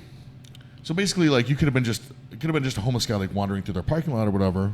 It turns out they had some mail and shit on him, that wasn't his. Yeah, they had no reason to talk to him. We don't know if he was even really doing anything wrong, or if they just being wanted homeless. this. Yeah, if they just wanted this crazy homeless guy out of their parking lot. So and then all the litigation and shit like that. Those cops lost that. There was the civil suit. With the civil suit, yeah. Oh, they were guilty. Criminally, no, but really. That's it's the the part OJ that really thing. bothers me. That, that shit is out of hand for sure. And you always see the stuff oh well, we investigated ourselves, and we found that there was no wrongdoing. Yeah, but that's also. Congratulations But on when it. we get there, it's also when you get to that point in a civil suit, it's again a jury of our peers, the people that are in that community, Are and civil suits jury. oh yeah, for Really? sure, I didn't even know yeah, that. for sure, especially when I'm it not- gets to I don't that mean point, experience. yeah. But I mean, and maybe I'm wrong there. I could be wrong there, but I think it is. But I am not a lawyer. me either. Oddly enough. Yeah, I gave that up to We do have a years couple ago. that watch the show. Hey guys, good to see you. Let me know. Feel free to comment. But yeah, no, I just the whole system's broken. I actually think you're wrong. I think it is the opposite. I think that criminal that you only get a jury in criminal suits, and that is why often people get off or they get found not guilty because all you need to do is convince that jury that there's reasonable doubt, and so you get off. But the judge is like, no, bitch did it, and then is able to in the civil suit they're able to do it. But I don't know. Again, not a lawyer. One thing I wanted to ask is, what do you guys think about body cams? The whole idea of body cams and. I think it's great. I think they should be on the whole time. The officer has the opportunity to turn it on and off. Right. And I also think that, with the day of bit technology and all that stuff, that it should be running 24/7 on their car too. If you elect to do the job, then you elect to do it And granted, if what's going to make you walk that straight line, like the rest of if the 10% that are bad need to walk the same line that the 90% are good, then make them be on all the time. So I think that they're good for those reasons. Like we can hold them more accountable. I do have an issue like with our giving up so much of our privacy, and I'm not talking about for the cops. I mean, you're electing to do that job, and I think you should be being monitored at all times. It's especially they give you a gun, and you are you're charged with serving and protecting and being able to use that gun. Killing. Yeah, it's a big job, and for sure. I mean, the cameras work to your advantage as well. If there's more times than not. And that's one thing that I found, like working security and stuff. Like you want more cameras, and there's a part of me that's like, more scrutiny and stuff. But since we add cameras like all the time, and it only helps. So far so good. 100%. That shit only helps to prove what we our account of everything anyway. Because your account in a high stress scenario is going to be about 30%. You know what I mean? And that's facts. I mean, he was wearing a black shirt. Oh wow, that was blue. Yeah, eyewitness testimony is so unreliable that ridiculous, it's barely worth unreliable. shit in court. Right. I mean, it's not worth anything. One thing I'm interested in about the body cam thing though is how is it? Who gets to see it? Is it just public? Because there's a ton of that out there. From what I understand, the only time that it becomes public is under the Freedom of Information Act, and that's if it's presented as evidence. So if you end up in a situation where Matt Taylor gets pulled over for DWI, slips out of the cuffs, slaps the cop into an armbar, which probably wouldn't happen. No, I'd more than likely get armbarred. I'm very susceptible to that. Then we would all see that video of the female cop armbarring you, submitting you, and throwing you in the back of the car. Right. But if it was just a Matt Taylor, DWI, if you're not pleading against it or fighting. Why am I getting this DWI? I don't know. I don't drink and drive. I don't see you doing anything else bad. I don't know. You don't seem like a bad guy. He was stealing that gun from the 7-Eleven. Camera, he's not. I was just telling this story. That's how we got here. I was just telling this story the other day. I got pulled over, and I had a couple of people in my back seat, and they were clients, and I got pulled over, and the cop said, I pulled you over, and I was like, no, I have no idea. They're like, well, why do you have two people in your back seat? And I was like, is that against the law? That's exactly what I said. I said, is that against the law? And he's like, well, no, I was just curious. And I was like, I said, I'm sorry, officer, but can you pull me over just because you're curious? And he's like, why do you have two people in your back seat? And I said, we're done here. I don't think that's any of your business. Yeah. I'm sorry, but what? And I was like, I'm really trying not to be that guy rude or anything, but why are you pulling me over? What was the resolve? He said, basically just said, okay, see you later. Wow. I don't get too into it. I don't want to that's fine. Confidentiality, but I was like, yeah, what a fucking dick. Yeah. And I mean, he actually wasn't much of a dick. He was actually relatively polite and whatever, but I was also like, it sucks getting pulled over. Oh, yeah. No matter what. It doesn't matter who you are. I have zero to hide. Zero to hide. Yep. You can search my car up and down. I'm totally fine. But you already feel guilty once the lights are on. Like, shit. Did I pay my tabs? Yep. Do I have my insurance card? Blah, blah, blah, blah. Yep. And I was like, this is a dicky thing to do, to pull somebody over just because you have people in the back seat. I was like, they wanted to sit together. That's why they're in my back seat. Yep. Like, that's it. It's like, what? Ever. Yeah. And it seems like the pullover is the initiation for what else am I going to find? Right. You know what I mean? And that's where the social injustice comes in, and that's where the race profiling and. Well, yes, and I have. I used to. I don't have it anymore. But for a while, I drove my dad's car. It was this little Toyota Echo, and he had been rear-ended, so the rear tail light was all busted out. Mm-hmm. And I pulled it out. Actually, I actually put a 2x4 inside of it and put some screws in it, and then put a chain on it, and then fucking tied it to a tree, and then drove away and pulled it back out. Yeah, I'm a good bodywork guy. Wow, man, that's impressive. Actually, Then I took some silver tape, like the kind of shit like that it never happened. like the silver tape that you use to like tape up ductwork or whatever. You know, that Yep. foil Duct tape. tape. Yep. No. Foil tape, silver tape, not duct tape. The foil tape, like Just the aluminum silver stuff shit. that you would use to tape up docks. I get you. The film, the aluminum stuff. It's almost aluminum Yeah. versus the And rubber. then I went to Fleet Farm and I bought a round circular taillight, and anyway, it's the most ghetto looking thing ever. Sure, And I've been pulled over but legal. for totally legal. Yes. Totally legal. I've been pulled over 4 or 5 times in that car, and they're like, I'm pulling you over, and I'm like, I bet it's because I look like a fucking crackhead because I got a goofy ass taillight. And I mean, it's why they're pulling me over. Yeah. And then it's like, and it's always just like, it's just ridiculous. I've never gotten a ticket or anything. I mean, I'm like, what are they gonna give me a fix-it ticket for something that's completely illegal? I mean, it's fine, but it's just always like, but I feel like it's because they see that it's like They wouldn't pull a Lexus over for the same problem. they would absolutely pull a Lexus over for the same Yeah, thing if they had a ghetto taillight. And if you do see that, it is stolen, so they should very well. For sure. Yeah. But it's like it's just they're assuming that I'm poor, Yeah. and because I'm poor, You'd have drugs. I'm obviously got drugs and whatever. Yeah. And I've never had an issue, but it is always kind of one of those things that. Oh, and then I had one cop like asked I me. don't always drive the speed limit, but when I do, you can bet I've got drugs in the car.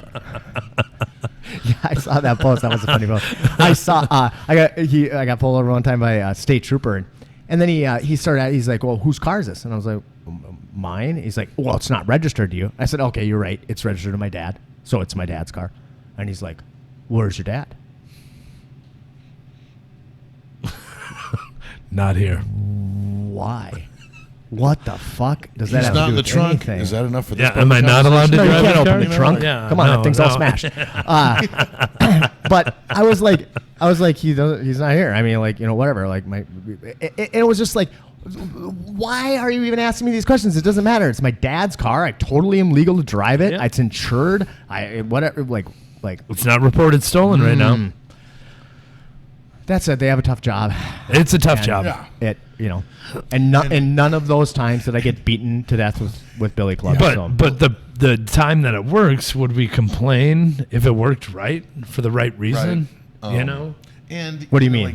I.e., if the profiling would have stopped Timothy McVeigh from blowing up a building, or if it would have stopped the hijackers from getting to the airport, would we justify it and say that that's fine? And so we profile, you probably profile. I don't. But I'm saying I think we all do it just like you and I did with each other. Right. And so people make assumptions based on their own experiences. but we did and it stuff in a like that. social thing. Now, if you're talking about protecting people do it all the time, I think, and I think most people don't admit to it, or it's not okay to admit to it. So like you're saying, yeah. So what you're saying is like the reason they're pulling me over because I have a shitty car is profiling. Yes. Right. I agree with that. That's Yes. profiling. Yeah. And now, if they pull me over in my shitty car and I have 10 QPs of meth on you. then it's like it worked. Worked. Yeah, you're right. And So That's one would of you those- complain about that on the flip side? Well, I certainly would because I'd be out of Not my if it meth, was you, but yeah. Well, that's one of those things that what people often like are really quick, and I'm not saying it doesn't work like this, but people are really quick about chalking a lot of stuff up to race. When I think a lot of stuff you can direct is maybe more towards like economics, Definitely income. It's definitely income. Because like you don't wind up with like a super bored police force, and you're like, man, we need to import some people of color so that we can have someone to pull over. No, it's that a lot of that stuff is economics. Like if they think that you match the description of a suspect, Yeah. of whatever they're going to pull you over for, Doesn't matter. It can happen, but that's like another one of those things. Economics, not necessarily race. Yeah. Although I'm not going to pretend that there's no racism out there. That would be silly. No, We'll but I think most of it is social, economic class issues, because if you go to the poorest parts of white America, you find the same issues.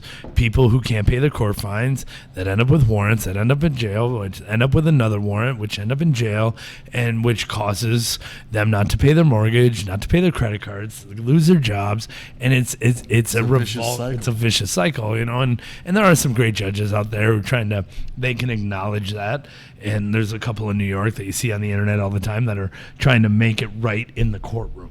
A vet coming in saying, you know what, this parking ticket has been haunting me for 6 years, and now it's $8,000. Yeah. And the judge just says, what can you pay? Right. What can you pay? $30 today. And let's just get it off there and See you get later. it done. So Brock, we didn't talk about this with Brock, but it'd be an interesting conversation to talk about. But he, a couple years ago, got he hit a fucking deer. I know, it's hard to believe. Weird. Smashed his car. Was it his wife's car? No, it wasn't his wife's car. Then he bought another car, $1,000 car, Sure. whatever. And told his wife he's like, I got the new car. Will you switch the insurance over? Because Brock is actually incapable of using a computer or anything like that. So she's supposed to go on and switch it over. And she says she was going to do it, but she forgot, right? So he gets pulled over because he's a ridiculously horrible driver. For sure. And he doesn't have insurance. Like he doesn't have proof of insurance. And he's like, oh, my wife just switched it over, whatever. Well, lo and behold, he didn't have insurance. He ends up going to the court saying, I fucked up. I didn't have insurance. And they suspend his license for whatever it is, 30 days, and he pays a fine, whatever.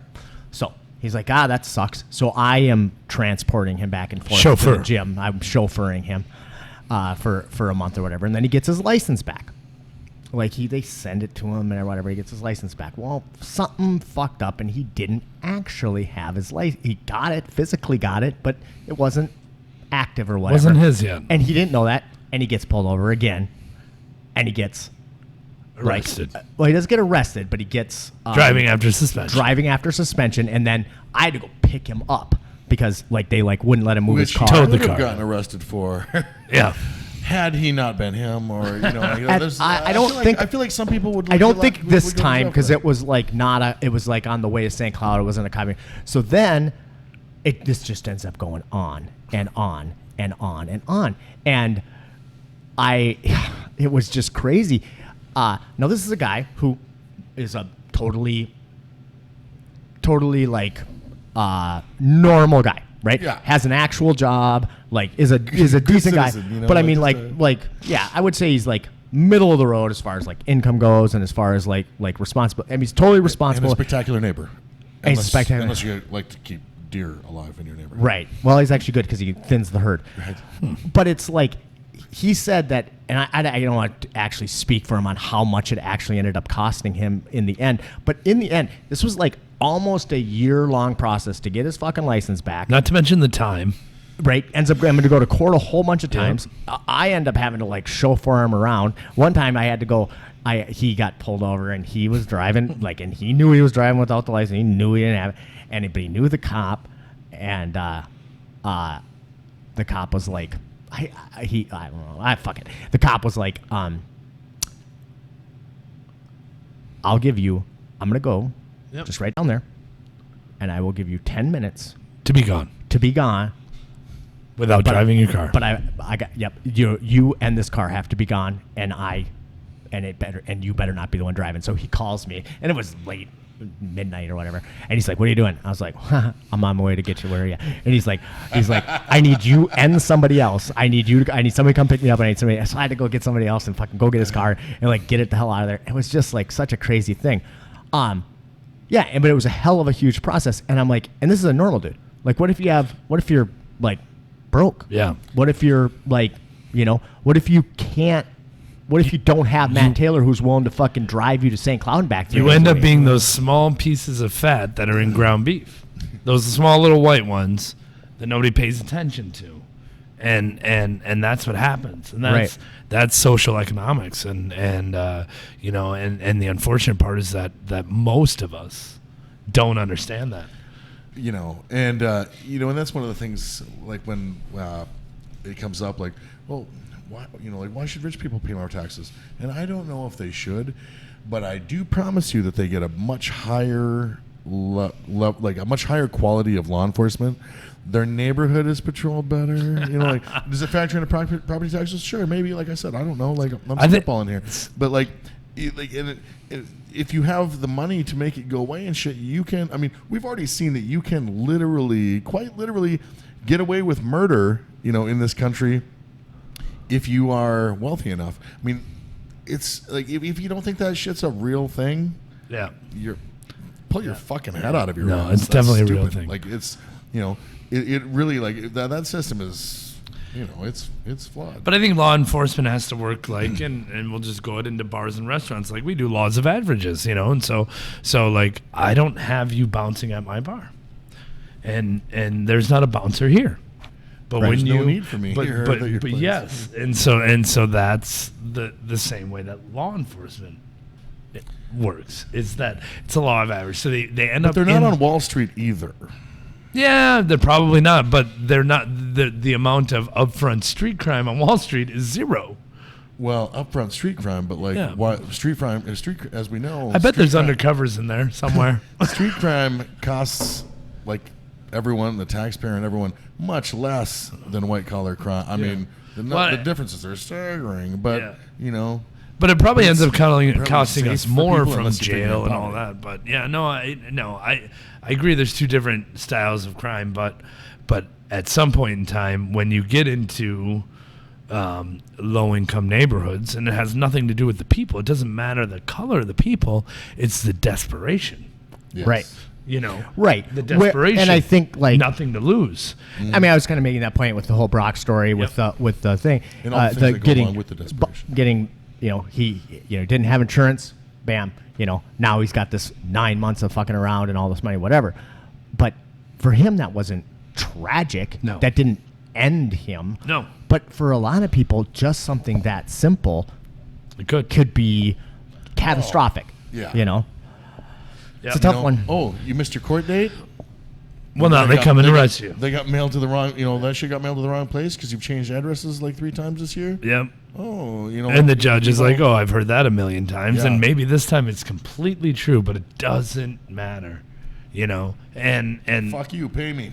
and that's why I wish that the court system wasn't so black and white. And I honestly, I was just in court, not for myself, but I have an employee that I'm helping out, and she's had some hard times, so I'm just support system trying to fix it. And I was there on a Thursday from the 8 until you get called, and just watching it like a meat grinder. Mm-hmm. And everybody says the same thing.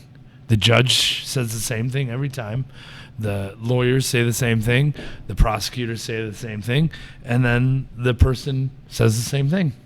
Oh, because a lot of those guys are public defenders and shit, which, you know, all that shit, like that system, you know, let's just go through the motion. Yep. You know, they're just to, like, sign off on the fucking paperwork, unless you can afford, like, unless you pay one of them a lot more, and then they actually go to bat for you, and then they talk to the other lawyers, and they talk to the judge, and then you get rubber stamped the fuck out of there. One You thing know, that like, I think is funny is not funny, it's the opposite of funny, is that when people don't pay their child support, they take their license away. Yeah. And I'm like, that makes zero sense Yep. at all. Now, I absolutely think that people should pay their child support. Like, Definitely I think should. that, you know, it's part of life. Absolutely. And you know, yes. That said, why would you take their license away? Yeah. Now they can't get to work. Now they can't, and whatever. And actually, I even wrote like a comedy bit. I never performed it because it was never like completely done. But it was I was talking about how Star Wars was like the new Star Wars had come out. But I was like, yeah, I'm a big Star Wars fan. But you know, I just been thinking lately that it's just so fakey, you know.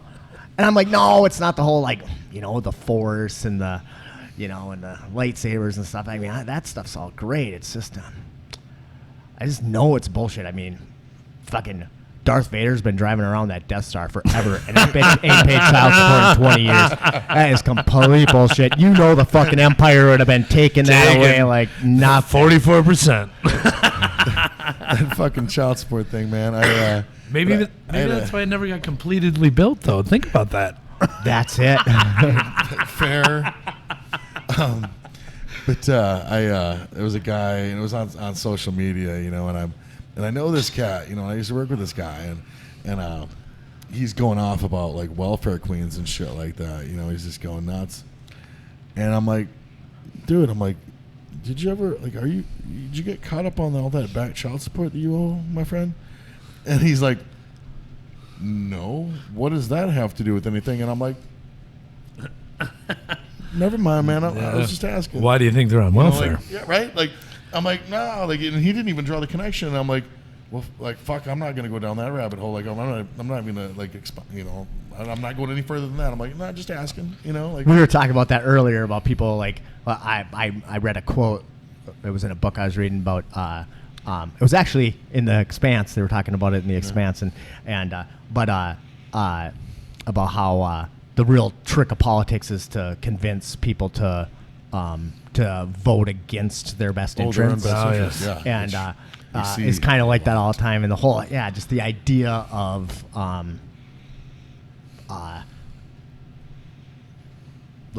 welfare, welfare the queens, welfare queen and stuff like that, but not paying your own child support. That's exactly it. Oh, well, all you got to do is in any situation is turn the heat up, and all bets are off the table. So and distractionary measures when intelligent conversation is going on is the key to making sure you don't focus on the issues. And how you're dealing with a crazy person is when you're talking about something, and then next thing you know, you're talking about 4 different things, but you're still like, hey, but I'm really still talking about this thing here. Are you calling us crazy? All of you, yes. I was actually thinking about that with God, I told myself I wasn't even going to bring this shit up. Oh, here we go. Oh, here we go. All right. All right. So from the news, so Colin Kaepernick, Nike wants to make the shoe. They wanted to make a shoe using the old Betsy Ross flag with the circle of 13 stars and stuff. And Colin Kaepernick calls him up. He's like, guys, I don't know if you know this or not, but these white supremacists and stuff, which you don't have to take my word for shit. Go ahead and look it up. Don't take my word for anything. Look it up.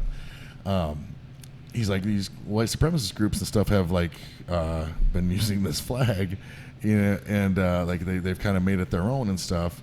Not whatever, maybe not on a huge grand scale, but this is a thing. Huh. And Nike's like, okay, we'll look into it. So they look into it, and they're like, oh fuck, he's right. We've got these white power groups and shit using this flag. We don't want to be associated with that, so we're not gonna use that. We're not gonna make that shoe. And holy shit, the backlash, from people that don't give a fuck, all they need to see is Colin Kaepernick, flag shoe, fuck that guy, and they go all ape shit, and I'm like, well, slow it down, he just told them hey, the white supremacists are using this, do you think Colin Kaepernick bullied fucking Nike into anything? Nike's a pretty big, powerful company. All they did was made the right decision when he was hey, these guys but people don't give a fuck because they're like, fuck that guy. He's the because they're still mad about some other shit that they don't understand, that they never fucking did their due diligence and looked into.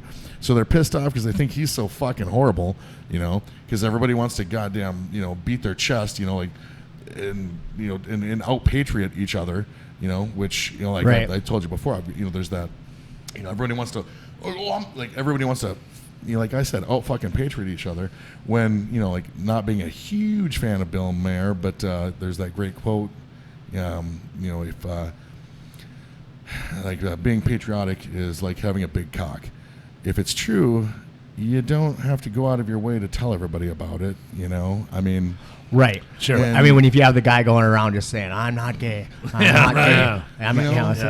It's probably got a butt plug in. Right. And good for him. Let them have it.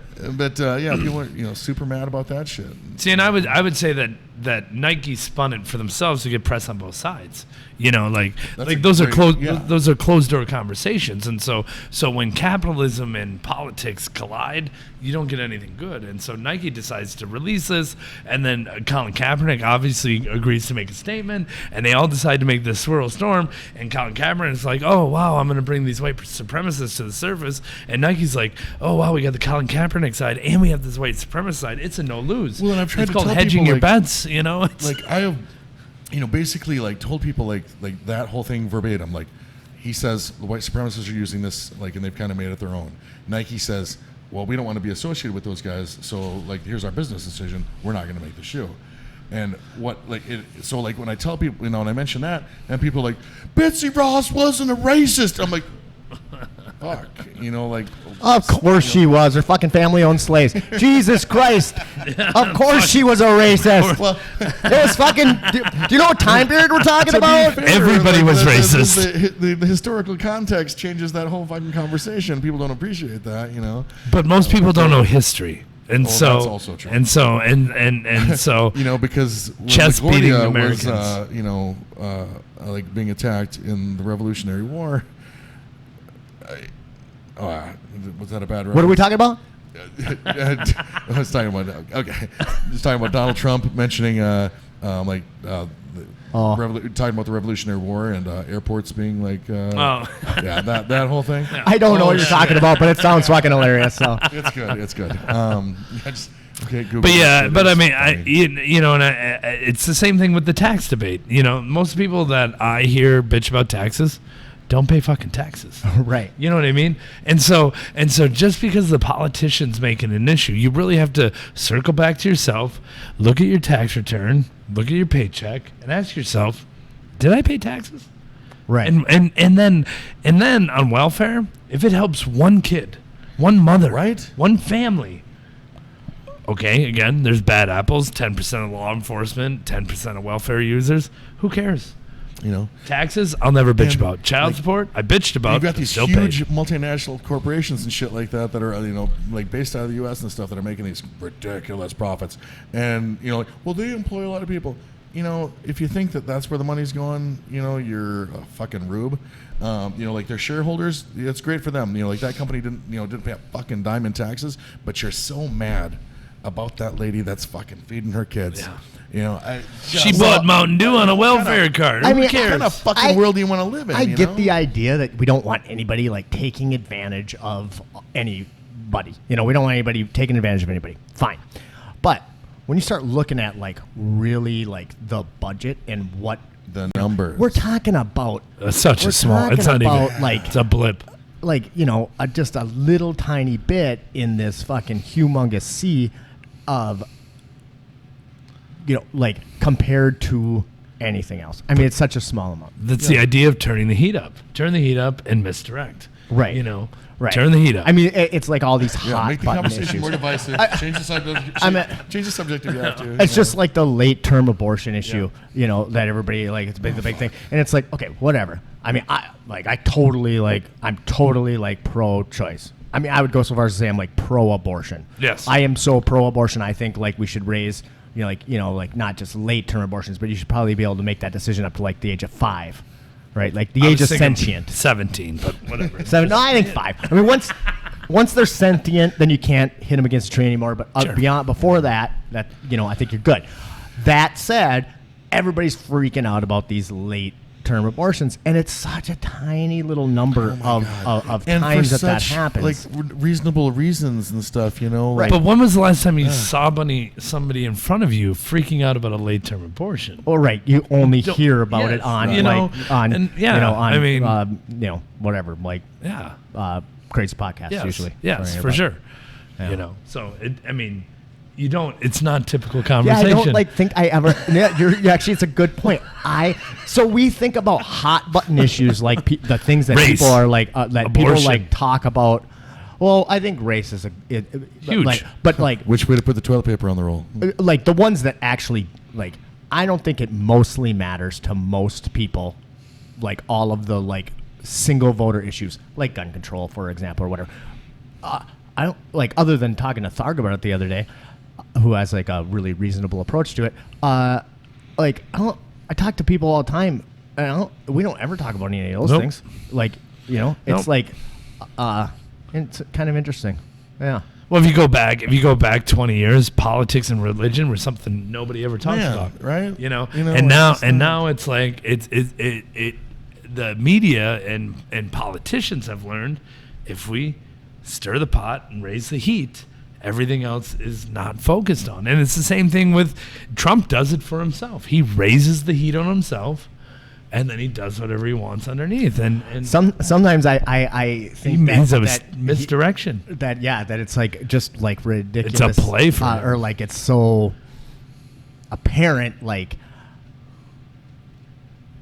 he'll give himself. It seems like he'll give himself bad press. Yep. When he doesn't want anybody looking On at the obvious. real bad the real bad thing that's going on. In It's that like like America is the kid that always looks on their shoulder when it's tapped, and the guy's on the other side. You know. yeah, that's a good way to say it. So- I think you might be right. So you know, I just think people don't take the bait. Don't look at the small issues. Look at the big issues, and look at the issues that are really affecting you. You know. Sure. You know, race is a huge issue. Race inequality is a huge issue, but even in this small town of Brainerd, we don't feel it that much. But acknowledging that it is very, very important. Sure. You know, and that's one of the things. Like we're gonna do an episode. We're gonna have a guest on. Maybe we'll do it a couple of times. You know, we're gonna talk about race and stuff.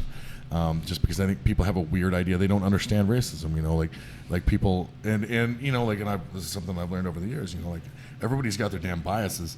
And when people are like, no, I'm not racist. I'm not racist at all. Are you sure? No, I can't be racist. I have a black friend. yeah, oh yeah, the old black Well, friend. motherfucker, that doesn't mean you're not a racist. You know, like it doesn't. Like people have no grasp of it. But there's, you know, in their defense, there's so much fucking stigma attached to that particular bias. You know, you can't get people to be honest about it, even with themselves, because holy shit, the last thing you want to be like known as in our culture is a racist.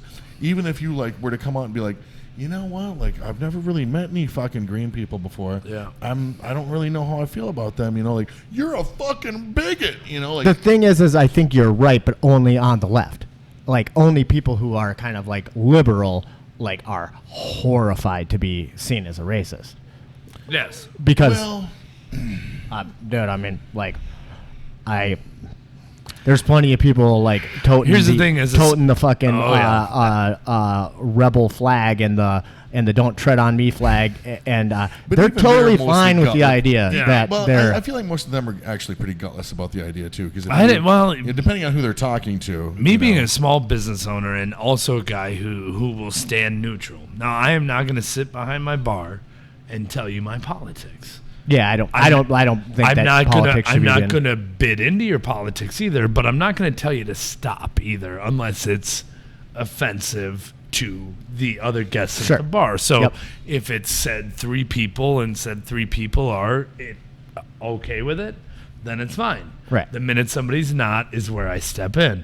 I don't bring my moral high ground except for the other customers, if that makes sense. Right. No, I agree with you. You know what I mean? Like, I'm not going to sit there and say, oh, you racist, when he's buying glasses of whiskey and then he's Right. out of there and there's nobody else in there. But I will tell you that the racism is still strong. It's still very, very strong. I find myself in conversations that I have to walk away from and not engage in yeah, anymore because absolutely. because it's not for me to say no, you can't be that way. It's for me to walk away and just say, okay, I'm going to disengage, de-escalate, and because me pounding my chest and saying, this You're is wrong-minded isn't doesn't gonna. no, yeah, it's doesn't not do going to anything. change it. No, No. it's not Yeah. going to change it. It's not going to change it. And it kind of circles back to the whole law enforcement thing. What really is going to change it, and education, training, all those things, and I think, I don't know. I mean, like a racist joke or whatever is still funny. You know what I mean? In certain lights, 100%. 100%. But with me, with my best friend who lives on my property also, and we have a great time, and we will say some racist things. Now, you were talking a whole nother generation. My youngest kids, which is 17 and 15, they're like, yeah, it's not funny. You know, Right. so I think the change is there. You know what I mean? Like we grew up with different strokes and the Good Times and all those TV shows and Archie Bunker and all of that stuff. And so for us it's still embedded, but with my kids, a black joke is not funny even if it is funny. So humor's a weird thing because I think that I don't think anything's sacred. I think everything is funny. Now, there's a huge difference, but the thing is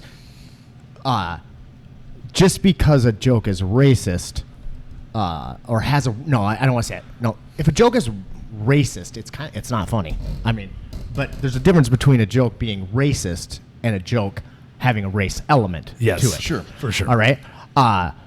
I mean, Chris Rock's humor is very race oriented, but it's not racist. No, and it's incredibly funny. I feel like I've wrestled with that.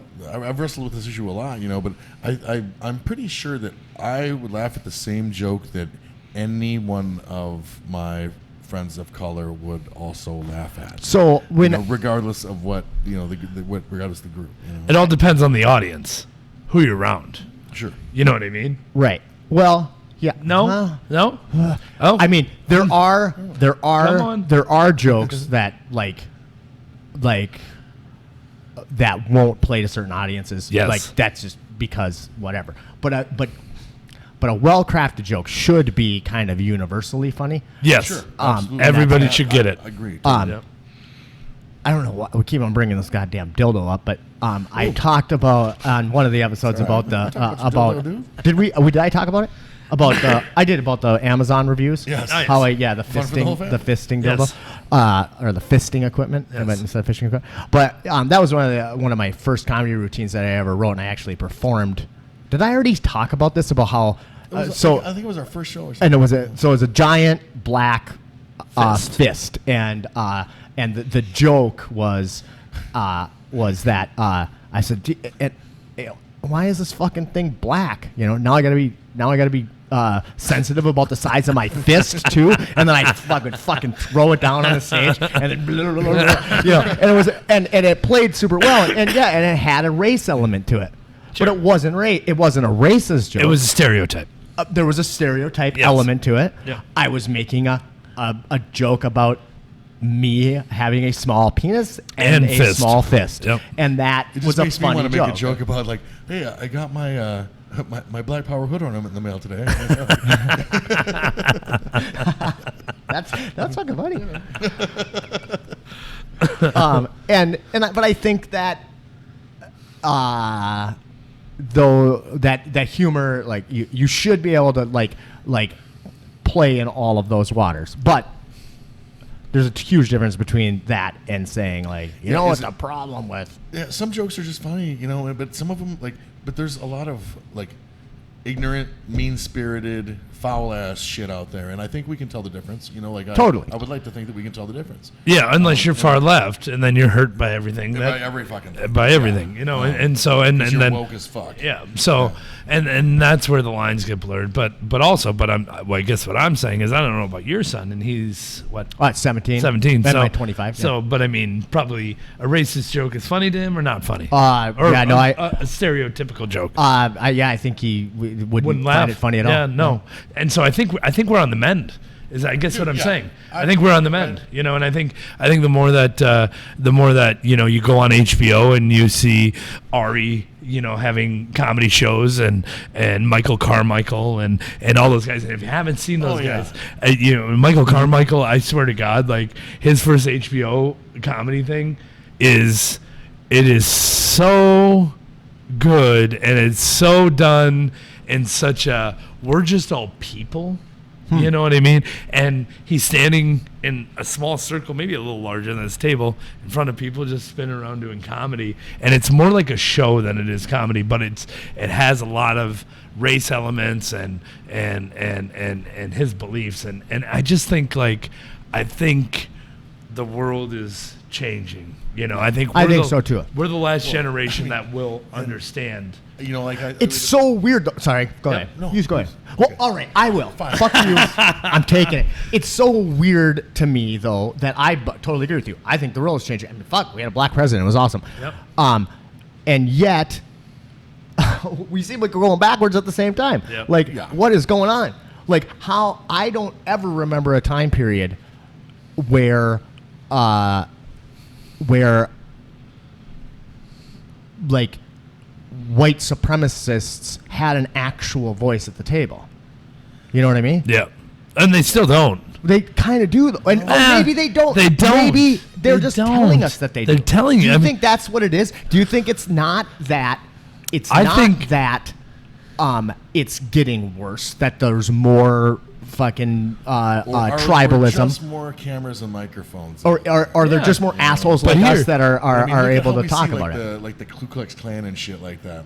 Like they used to be what fucking 50 years ago they were a real thing, you Yeah. know, and now they're a fucking punchline, Yeah. you know. Well, I mean, yeah. like we still have we still cannot tolerate this kind of shit, you know, but really they're a fucking. I mean, they're. A fucking joke. But I think when like Trump and David Duke, I don't know who David Duke is. Now here I'm gonna go on what I think is real with this. I think Trump is so dumb that he didn't even know who David Duke was. And yes, he probably met him, probably had interactions with him, but he doesn't know. And then it's like, well, you did know, and did you know that he's the he is? Oh, well, fuck. Well, I've Whoops. got a, And I think Trump's that dumb. I've got a couple. Well, you remember like during the election and stuff. Hard to argue. People are going. People kept. Speaking of Trump, I saw a couple people say, "Did you notice how Donald Trump was never a racist until he ran for office? Fucking Democrats." And I'm like, do you realize that you're just fucking stupid? Because you didn't take the time to look. Because that shit goes back to like the fucking 80s When he was people like- have been calling him a fucking racist. Yeah, I mean, he don't had say that lawsuits fucking, against we him. just invented that shit all of a sudden. Do your fucking homework before you open your mouth, stupid. Yeah. And man, I'm Yeah, an no, insulting motherfucker, but like, yeah. that's a it's a fucking real thing. It definitely is a real thing, but he's an idiot, and and I think what he's good at is the turning up the heat, the misdirection, and that's how he's made all of his Well, that's why you've so-called got business this deals. entitled rich kid that these cousin fuckers just adore, And I'm like, why do you like this rich kid? You don't like rich kids in the fucking real world, but you love that motherfucker. Yeah. Well, I mean, life appeals gave to him your millions, the and he worst part made of your billionaires. his So dad, he his was dad he's gave a- him millions. Yeah. His dad gave him millions, and he made billionaires. So that was good. Well, Or he lost, didn't. he lost Or it he didn't all. make He lost billionaire. it all. A big bait and switch is what's going on, and so, and that's the big thing is like, I mean, cutting through all the bullshit and all the politics and all the name calling, all that, And the funny thing is there have been some points to where Trump has done some things, and I'm like, you know what? I don't think anybody else could have gotten that done, or like there was a auto plant that was going to open in Wisconsin, and they pulled out, and Trump said, "Hold my beer," and they're back. You know what I Right. mean? So, however he made that go, I honestly don't care, but I think the people in Wisconsin are probably They're pretty happy for it. the firstborn. Yeah, children, exactly. like, There's a for million many reasons, years, but it doesn't make him a bad guy or a good guy. But I think when the presidency becomes like it was in high school, who was prom king, that's when it's bad. Yeah, it's sorry. Oh yeah, I actually wanted to say, speaking of the Ku Klux Klan. Oh, wow. And slightly or race-oriented humor. I just like fucking Dave Chappelle. The Dave Chappelle show when he was the fucking Chris blind. Rock is Blind probably my all-time Klansman. favorite, but damn, dude. God, that has got to be That anger to is beating this- my hood. to this day. So Like funny. the fucking funniest. And then shit his wife of all found, time. and then he found out his wife was black. It's so No, good. she was white. Yeah. She was white and dating a black man. Right? No, yeah. So he divorced his wife because she was a. dating a black man. Yeah, I can't even. I can't. Like the thing is like it was so fucking funny, and I can't even quote it because then it made me feel like a goddamn baby. no. Okay, that It's hilarious. I just needed to put that out there. 'cause It's that was hilarious. in my head. It was fucking It's hilarious. It's absolutely hilarious. So. Did you see his last special? Just The came out a little bit. 3 episodes or the 2 episodes that were back to back? Is that, or did I've he have only- another one? I only watched one of them so far because His latest Netflix special. Yeah. I don't know. Yeah, I loved There were it. 2. I think 2 that went back to back. Oh, maybe I only watched one. I don't watch much stand up, because like Christine and I enjoy like mostly like different stand-ups. Like, but I don't like. I guess I just don't have like a partner to watch. Like, I don't have somebody to watch that much stand-up with because I love stand-up. Like, I could watch stand-up with you guys. Sure. That'd be fucking Right. amazing. But like, I can't watch, and I can't bring myself to watch it by myself. I 'cause listen it's just to not it as a fun. lot of times. I a lot of Yeah. times don't watch it. I listen started to listening to it in the car. Yeah. Yeah, but I'm way behind on my stand-up comics and stuff. I just Segura or whatever. Yep. I just started like listening to and watching like his stuff. Well, I find him very funny. Yeah, and there's been a recent. It went for about 10 years of nothing new, but now there's a lot of new stuff coming out. And if you haven't seen the Michael Carmichael on HBO, No, I'm gonna check that one yeah, out. no, Yeah, because it's political, it's funny as fuck, and he's just this smooth, slender, good-looking black guy who just talks just great, funny stuff, man. So Huh. yeah, Yeah, no, it's that really, sounds really, awesome. really good. So, but yeah, so But yeah, I mean, but that's like I don't know if people really appreciate how much like these comedians and stuff, like Hard making work. jokes about this shit, like, well, yeah, hard work. But I mean, and these guys like make a difference, like it's very real, like like being like out in the open and honest about a lot of this stuff, like the way Chris Rock has done over the years. That shit is big, man. That stuff breaks down a lot of bullshit, by crashing through these barriers and stuff. Like just having a fucking sense of humor, like, and you can't do that shit unless you have a sense of humor about yourself too. the funniest Chris Rock thing I've heard recently was about relationships and cell phones. And I don't know if you've seen this bit. I haven't seen it. No. But so he's just talking about he was divorced and all this and get home and he's like get home and wife wants to sit down and talk and watch a movie and do this and it's like I've had you in my pocket all day. I was out of the house 5 minutes and you asked me and we've been talking ever since and now I'm home and you want to talk about something? I'm gonna shut my damn phone off next time, and That's a real thing, though. It's a real thing. I don't do well with it. I don't do well with like constant contact Yep. and stuff. No, you don't, Oh yeah. because I am one of those, and I'm always like, I haven't heard back from Matt yet. Oh yeah. No, I am like hands down. I am a But I horseshit appreciate communicator. that. I don't look at my phone. If I see that I got a message from somebody, I don't even read it because then I'm like I don't want to reply. Yeah. Until I'm ready. Yep. Like I mean I don't like I tell my meta that like when I'm with you, Yeah. when we're together, I'm 100% there. I ain't looking at my fucking phone. I ain't doing other shit like we're whatever. But when I'm out with you and I'm like whatever I'm doing that. Right? Man. No, I will reply and I will, but I'm not great at it. Well, That's a- and that's commendable. What I'm wondering, like, because how old are you now? 42. 42. So you're like almost our age. youngin. Okay. But like, now one thing, like from, I'm gonna go on a limb here and say you guys have also dated women much younger than yourselves. That was a tough thing for me to get accustomed to. In fact, I don't know if I ever did get accustomed to it.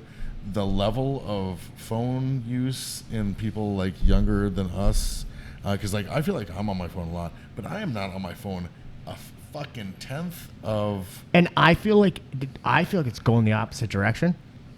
Like Peyton, my 17-year-old. Wow. Fuck, he don't ever, but he's never on his phone. Really? You can't get a hold of motherfucker.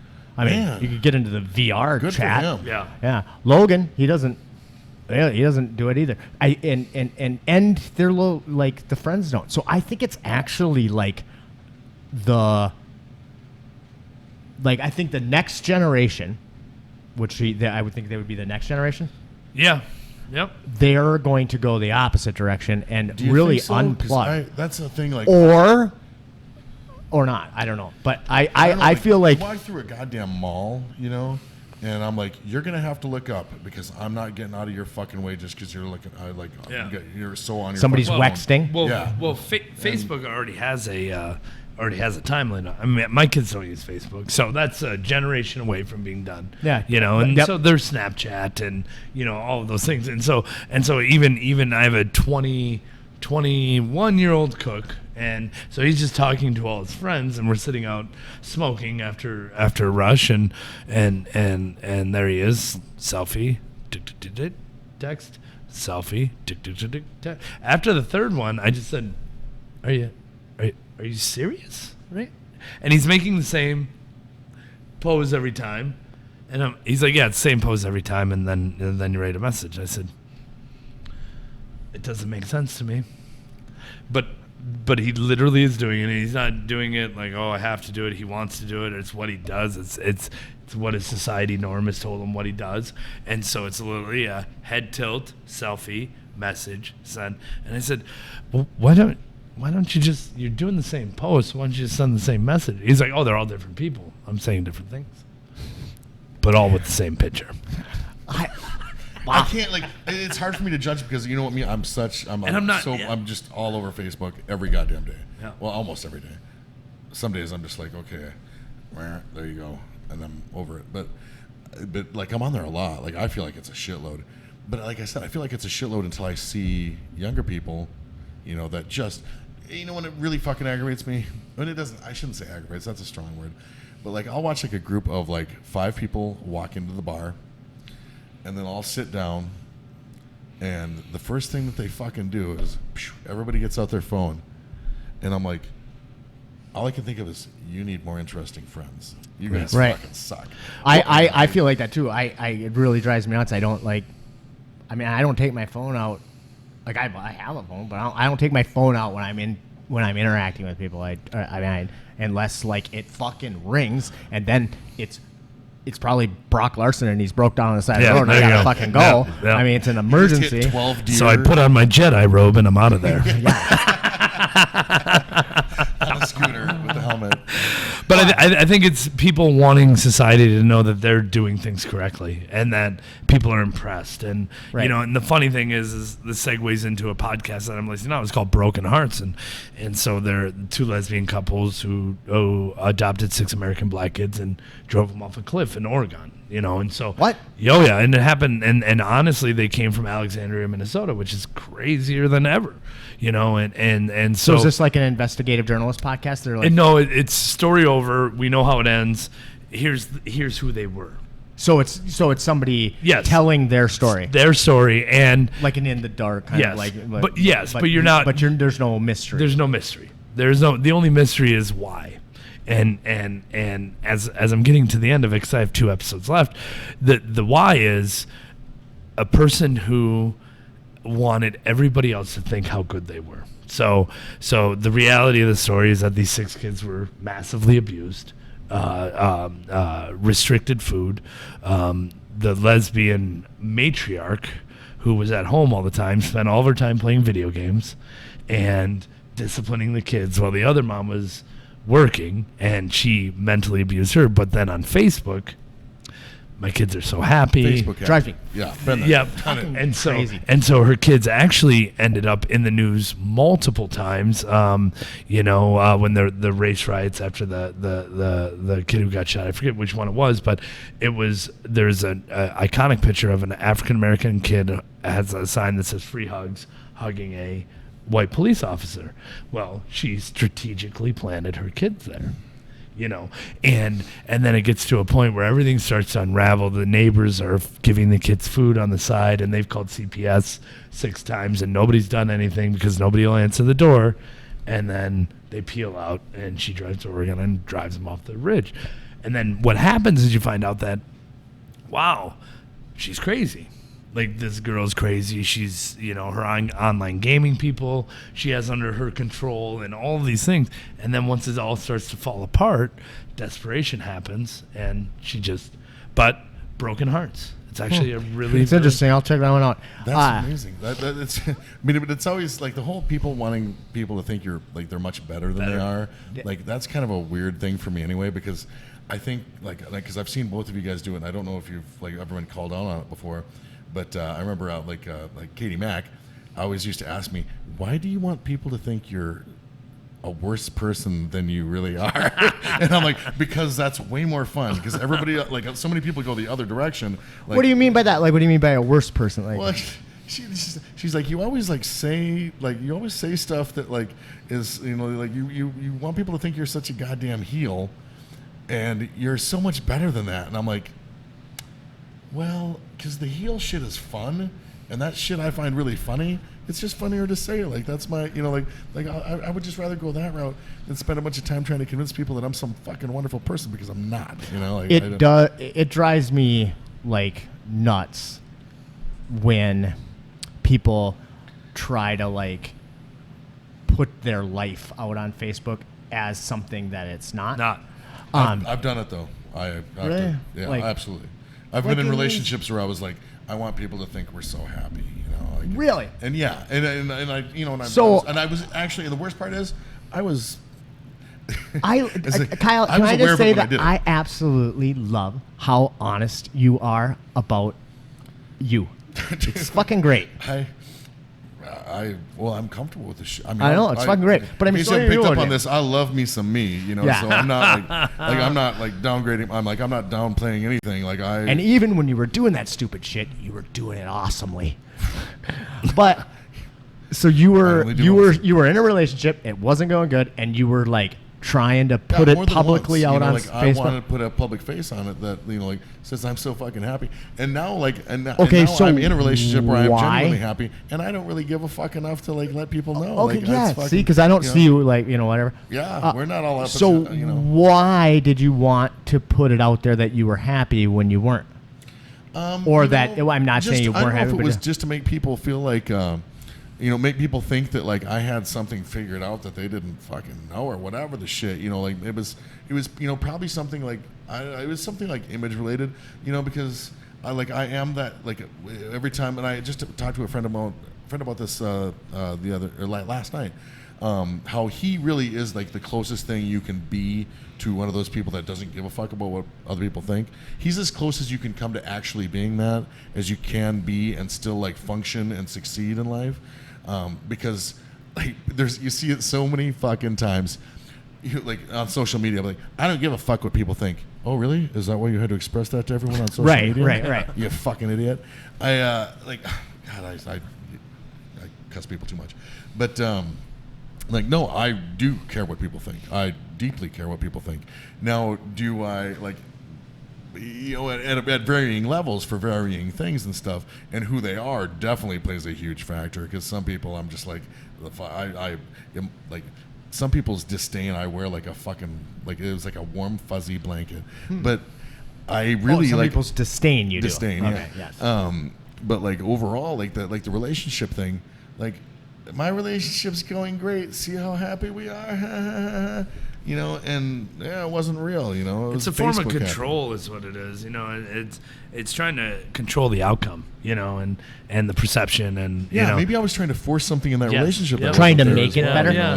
If I say this relationship is going good, then it is. And I think we've all. Well, I know I've been there, and maybe not on the Facebook, but in some form or another, But I think there's super real power in speaking shit into existence. Yep. I mean, if you're negative about it, it's not going to get better. But I find it so incredibly dishonest to put out this image of yourself that's not real. But also, I think it's detrimental to the relationship. To the relationship. For it's sure. I mean, well, I guess everything's going good because she posted pictures of me. What? This is not how we should be. You know how you should find out if it's going good? It should be like, hey, baby. Yeah. It's just going good? Yeah, it's going good. You see them year after year together. But unfortunately, social media and all that stuff. Choking you because you like it or because I like it? Yeah, exactly.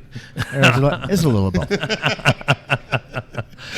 But, it'll be interesting to see how society deals with the things that they never had to deal with before, Going forward, being able to essentially or recreate people, or just look back on your Facebook feed because you've been there since you've been 6. It's like a science fiction movie. To have a timeline on, and that's the one thing for me, that I see. And for me, when I see, oh, hey, you 7 years ago you posted, and I always like seeing, because there's not much, but I always like seeing God, that was kind of funny, but I don't never see any anything detrimental, So. Throwing social media in the mix, and it's like a science fiction movie, where you're introducing this new Apex Predator to the mix. What happens? well, we've never been here before. Yeah. This is uncharted territory. Fucking, there's social media. Like, oh, now have a relationship.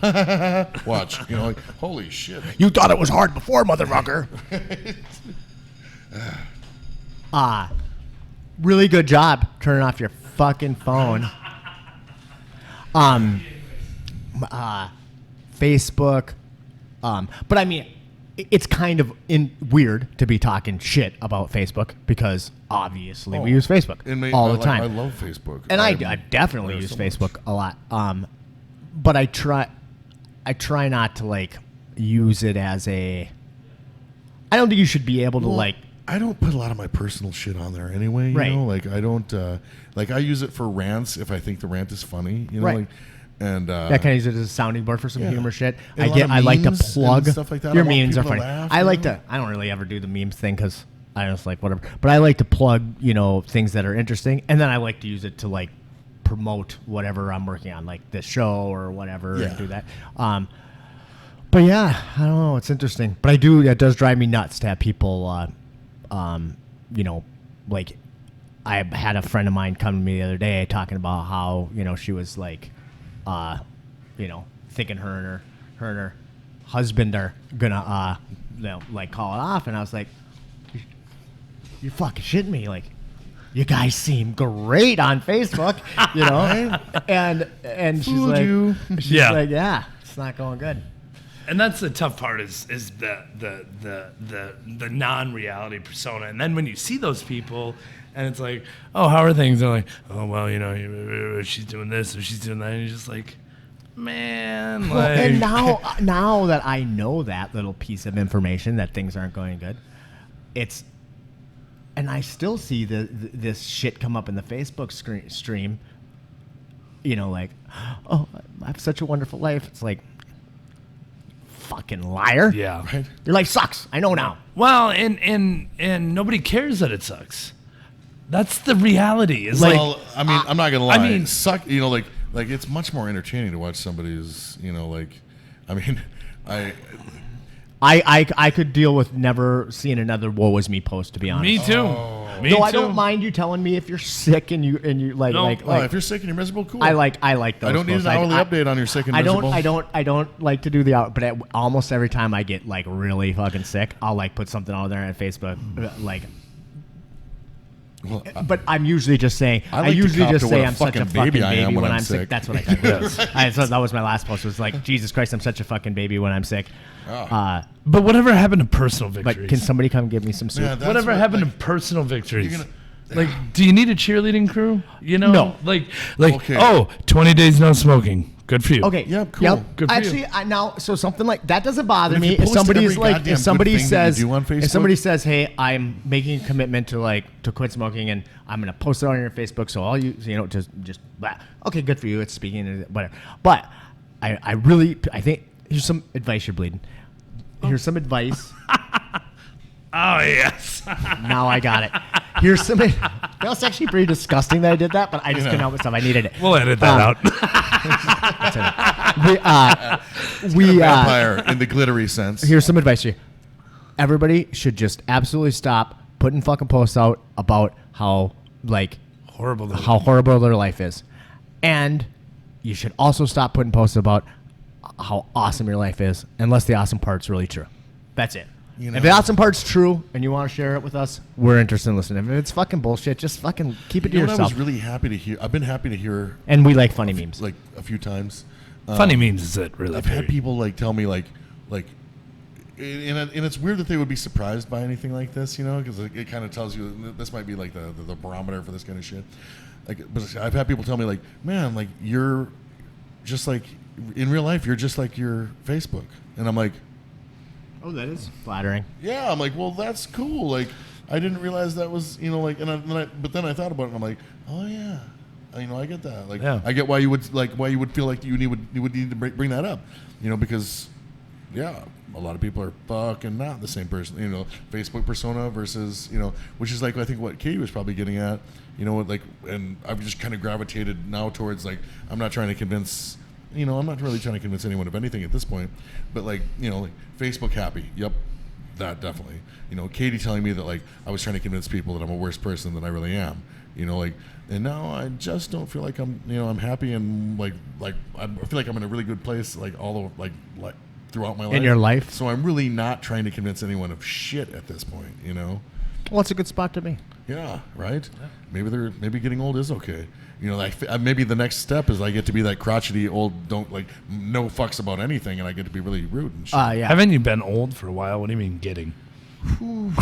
I fucking like it. I like being old. Me too. I like it. Yeah. Man, it's underrated. It is. Don't resent it at all. I get a little irritated with my body. You know, Yeah, of course. sometimes just like not being able to be as competitive, you know, as I was. But Submitted by your son. oh Jesus Christ!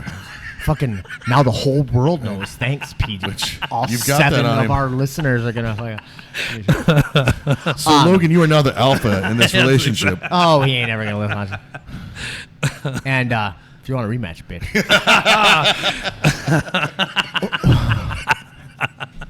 Because this time I'm coming for.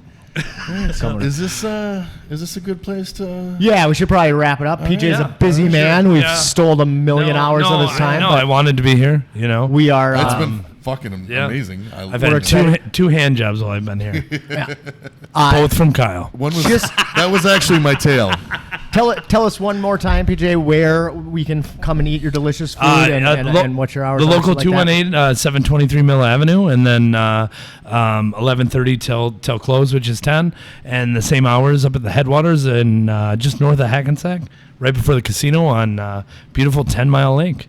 So, like I said, you get to see the beautiful Katie Ritter 5 days a week, 5 nights a week at the local, and then you'll see me up at the headwaters more often than not, and make appearances every once in a while at the local. So, but no, I appreciate the time, the conversation. It was fun. It's fun getting to know you better. Yeah, you know? it's awesome. I mean, probably won't talk to you ever again, but. This was great. I loved. I would love it if you'd come back sometime. Yeah. Well, we'll see. We'll see mean- what happens. We'll see if this makes you guys go global. If it does, Right. You know, you never know. Our You never springboard. know. Well, I on Facebook when you said you said like, oh, I thought you were a douchebag too. But you grew on me, and I said, Like a I said- wart I or said, something? You grew on me like I said, yeah, you grew on me like a foot fungus. I thought that was a great line. It was really funny, and I would have. When you know it's good is when I don't respond, because my little brother's great at Schweck that. and I talked about Hell that. Yeah. Oh, Chad Schwecker. Shout out to Fulton Brewery. Because I got a zinger, and then you were like, I can't top it. no, you can't. And then, well, that's. I Which was is like, the I was dignified like, way bitch to didn't go, even you come know? back. Like, I And then I was totally like, respect oh, bitch Tip- didn't come back That's because a I tip won. of the cap. That's a tip of the cap. Man, That is. Because I either get it you now. see a response right away or it's over. yeah. And if you can't think of anything like really, if you can't top it, Yeah.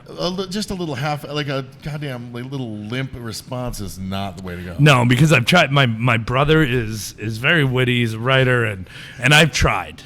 I've tried the comeback, and then you end up on the bottom again. Right. It's like getting suplexed, and then you're like, oh yeah, and then you get picked up and wham, you know. And so Timmy's Right great. into the Batista bomb. Yeah, It's just and not good. Timmy's great at that, and I never really admit to it, but I just did. But no, he's He's not gonna definitely. watch this shit. Yeah, you're right. You're definitely right. Definitely right. I don't think he can see straight. So, but Awesome. but yeah, no. Thank you guys. I appreciate it. The exposure was nice, and the conversation I think was good. I think it was good. You know. So who's on next week? We don't have a guest yet Yeah, I next haven't week. got that lined up yet. We're gonna do one on location in a few weeks here over at Red at Night. Oh, nice. Yeah, Nice. And, Are you gonna get a tattoo while this is going on? man, maybe. Maybe they'll just remove your Prince Albert. Who knows? That's the only thing I've got going for me to make it interesting these days. Yeah, so we're not But, 100% sure. I talked to Seth about coming on. Nice. But I'm trying to Yeah. work out. We're trying to work Sure. out with His his schedule. schedule's tough. Yep. So, yeah, we'll see. Well, somebody, yeah. Yeah. Well, Awesome. either way, for all the potential guests, I would say come. The beer is free and it's compliments of the social club here, which is awesome. So be social. I would suggest coming here on Sundays because it's really cheap to drink. I mean, it hasn't cost me a thing yet. So Awesome. All right, that's a wrap. Fantastic. thanks so much. man. That was fun. Good shit. It was fun. I don't know if it was great, but it was fun. Oh, it was good.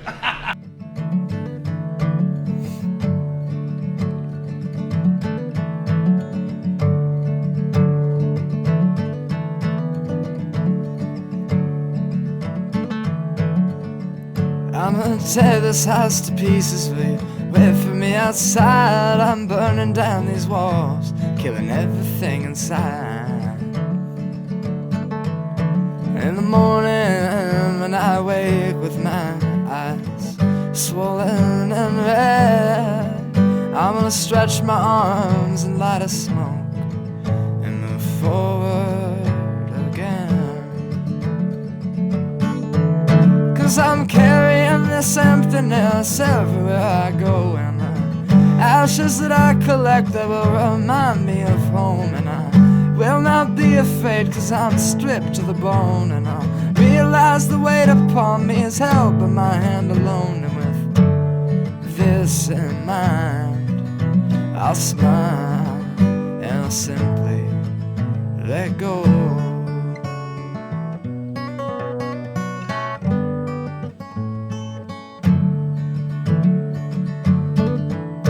And the paintings of the people I just couldn't bear to burn, I'll contain the memories with my love, every stroke and signature. In the evening as I lay there, unable to sleep, I'll find solace in the paintings and the images I keep. And I want all my friends to know that my love for them has grown from a prayer to a poem. And I'm grateful to know that I am not alone, yes I am. 'Cause I'm carrying this emptiness everywhere I go, and the ashes that I collect, they will remind me of home. And I will not be afraid, 'cause I'm stripped to the bone, and I'll realize the weight upon me is held by my hand alone. And with this in mind, I'll smile and I'll simply, yes I'll smile and I'll simply, yes I'll smile and I'll simply let go.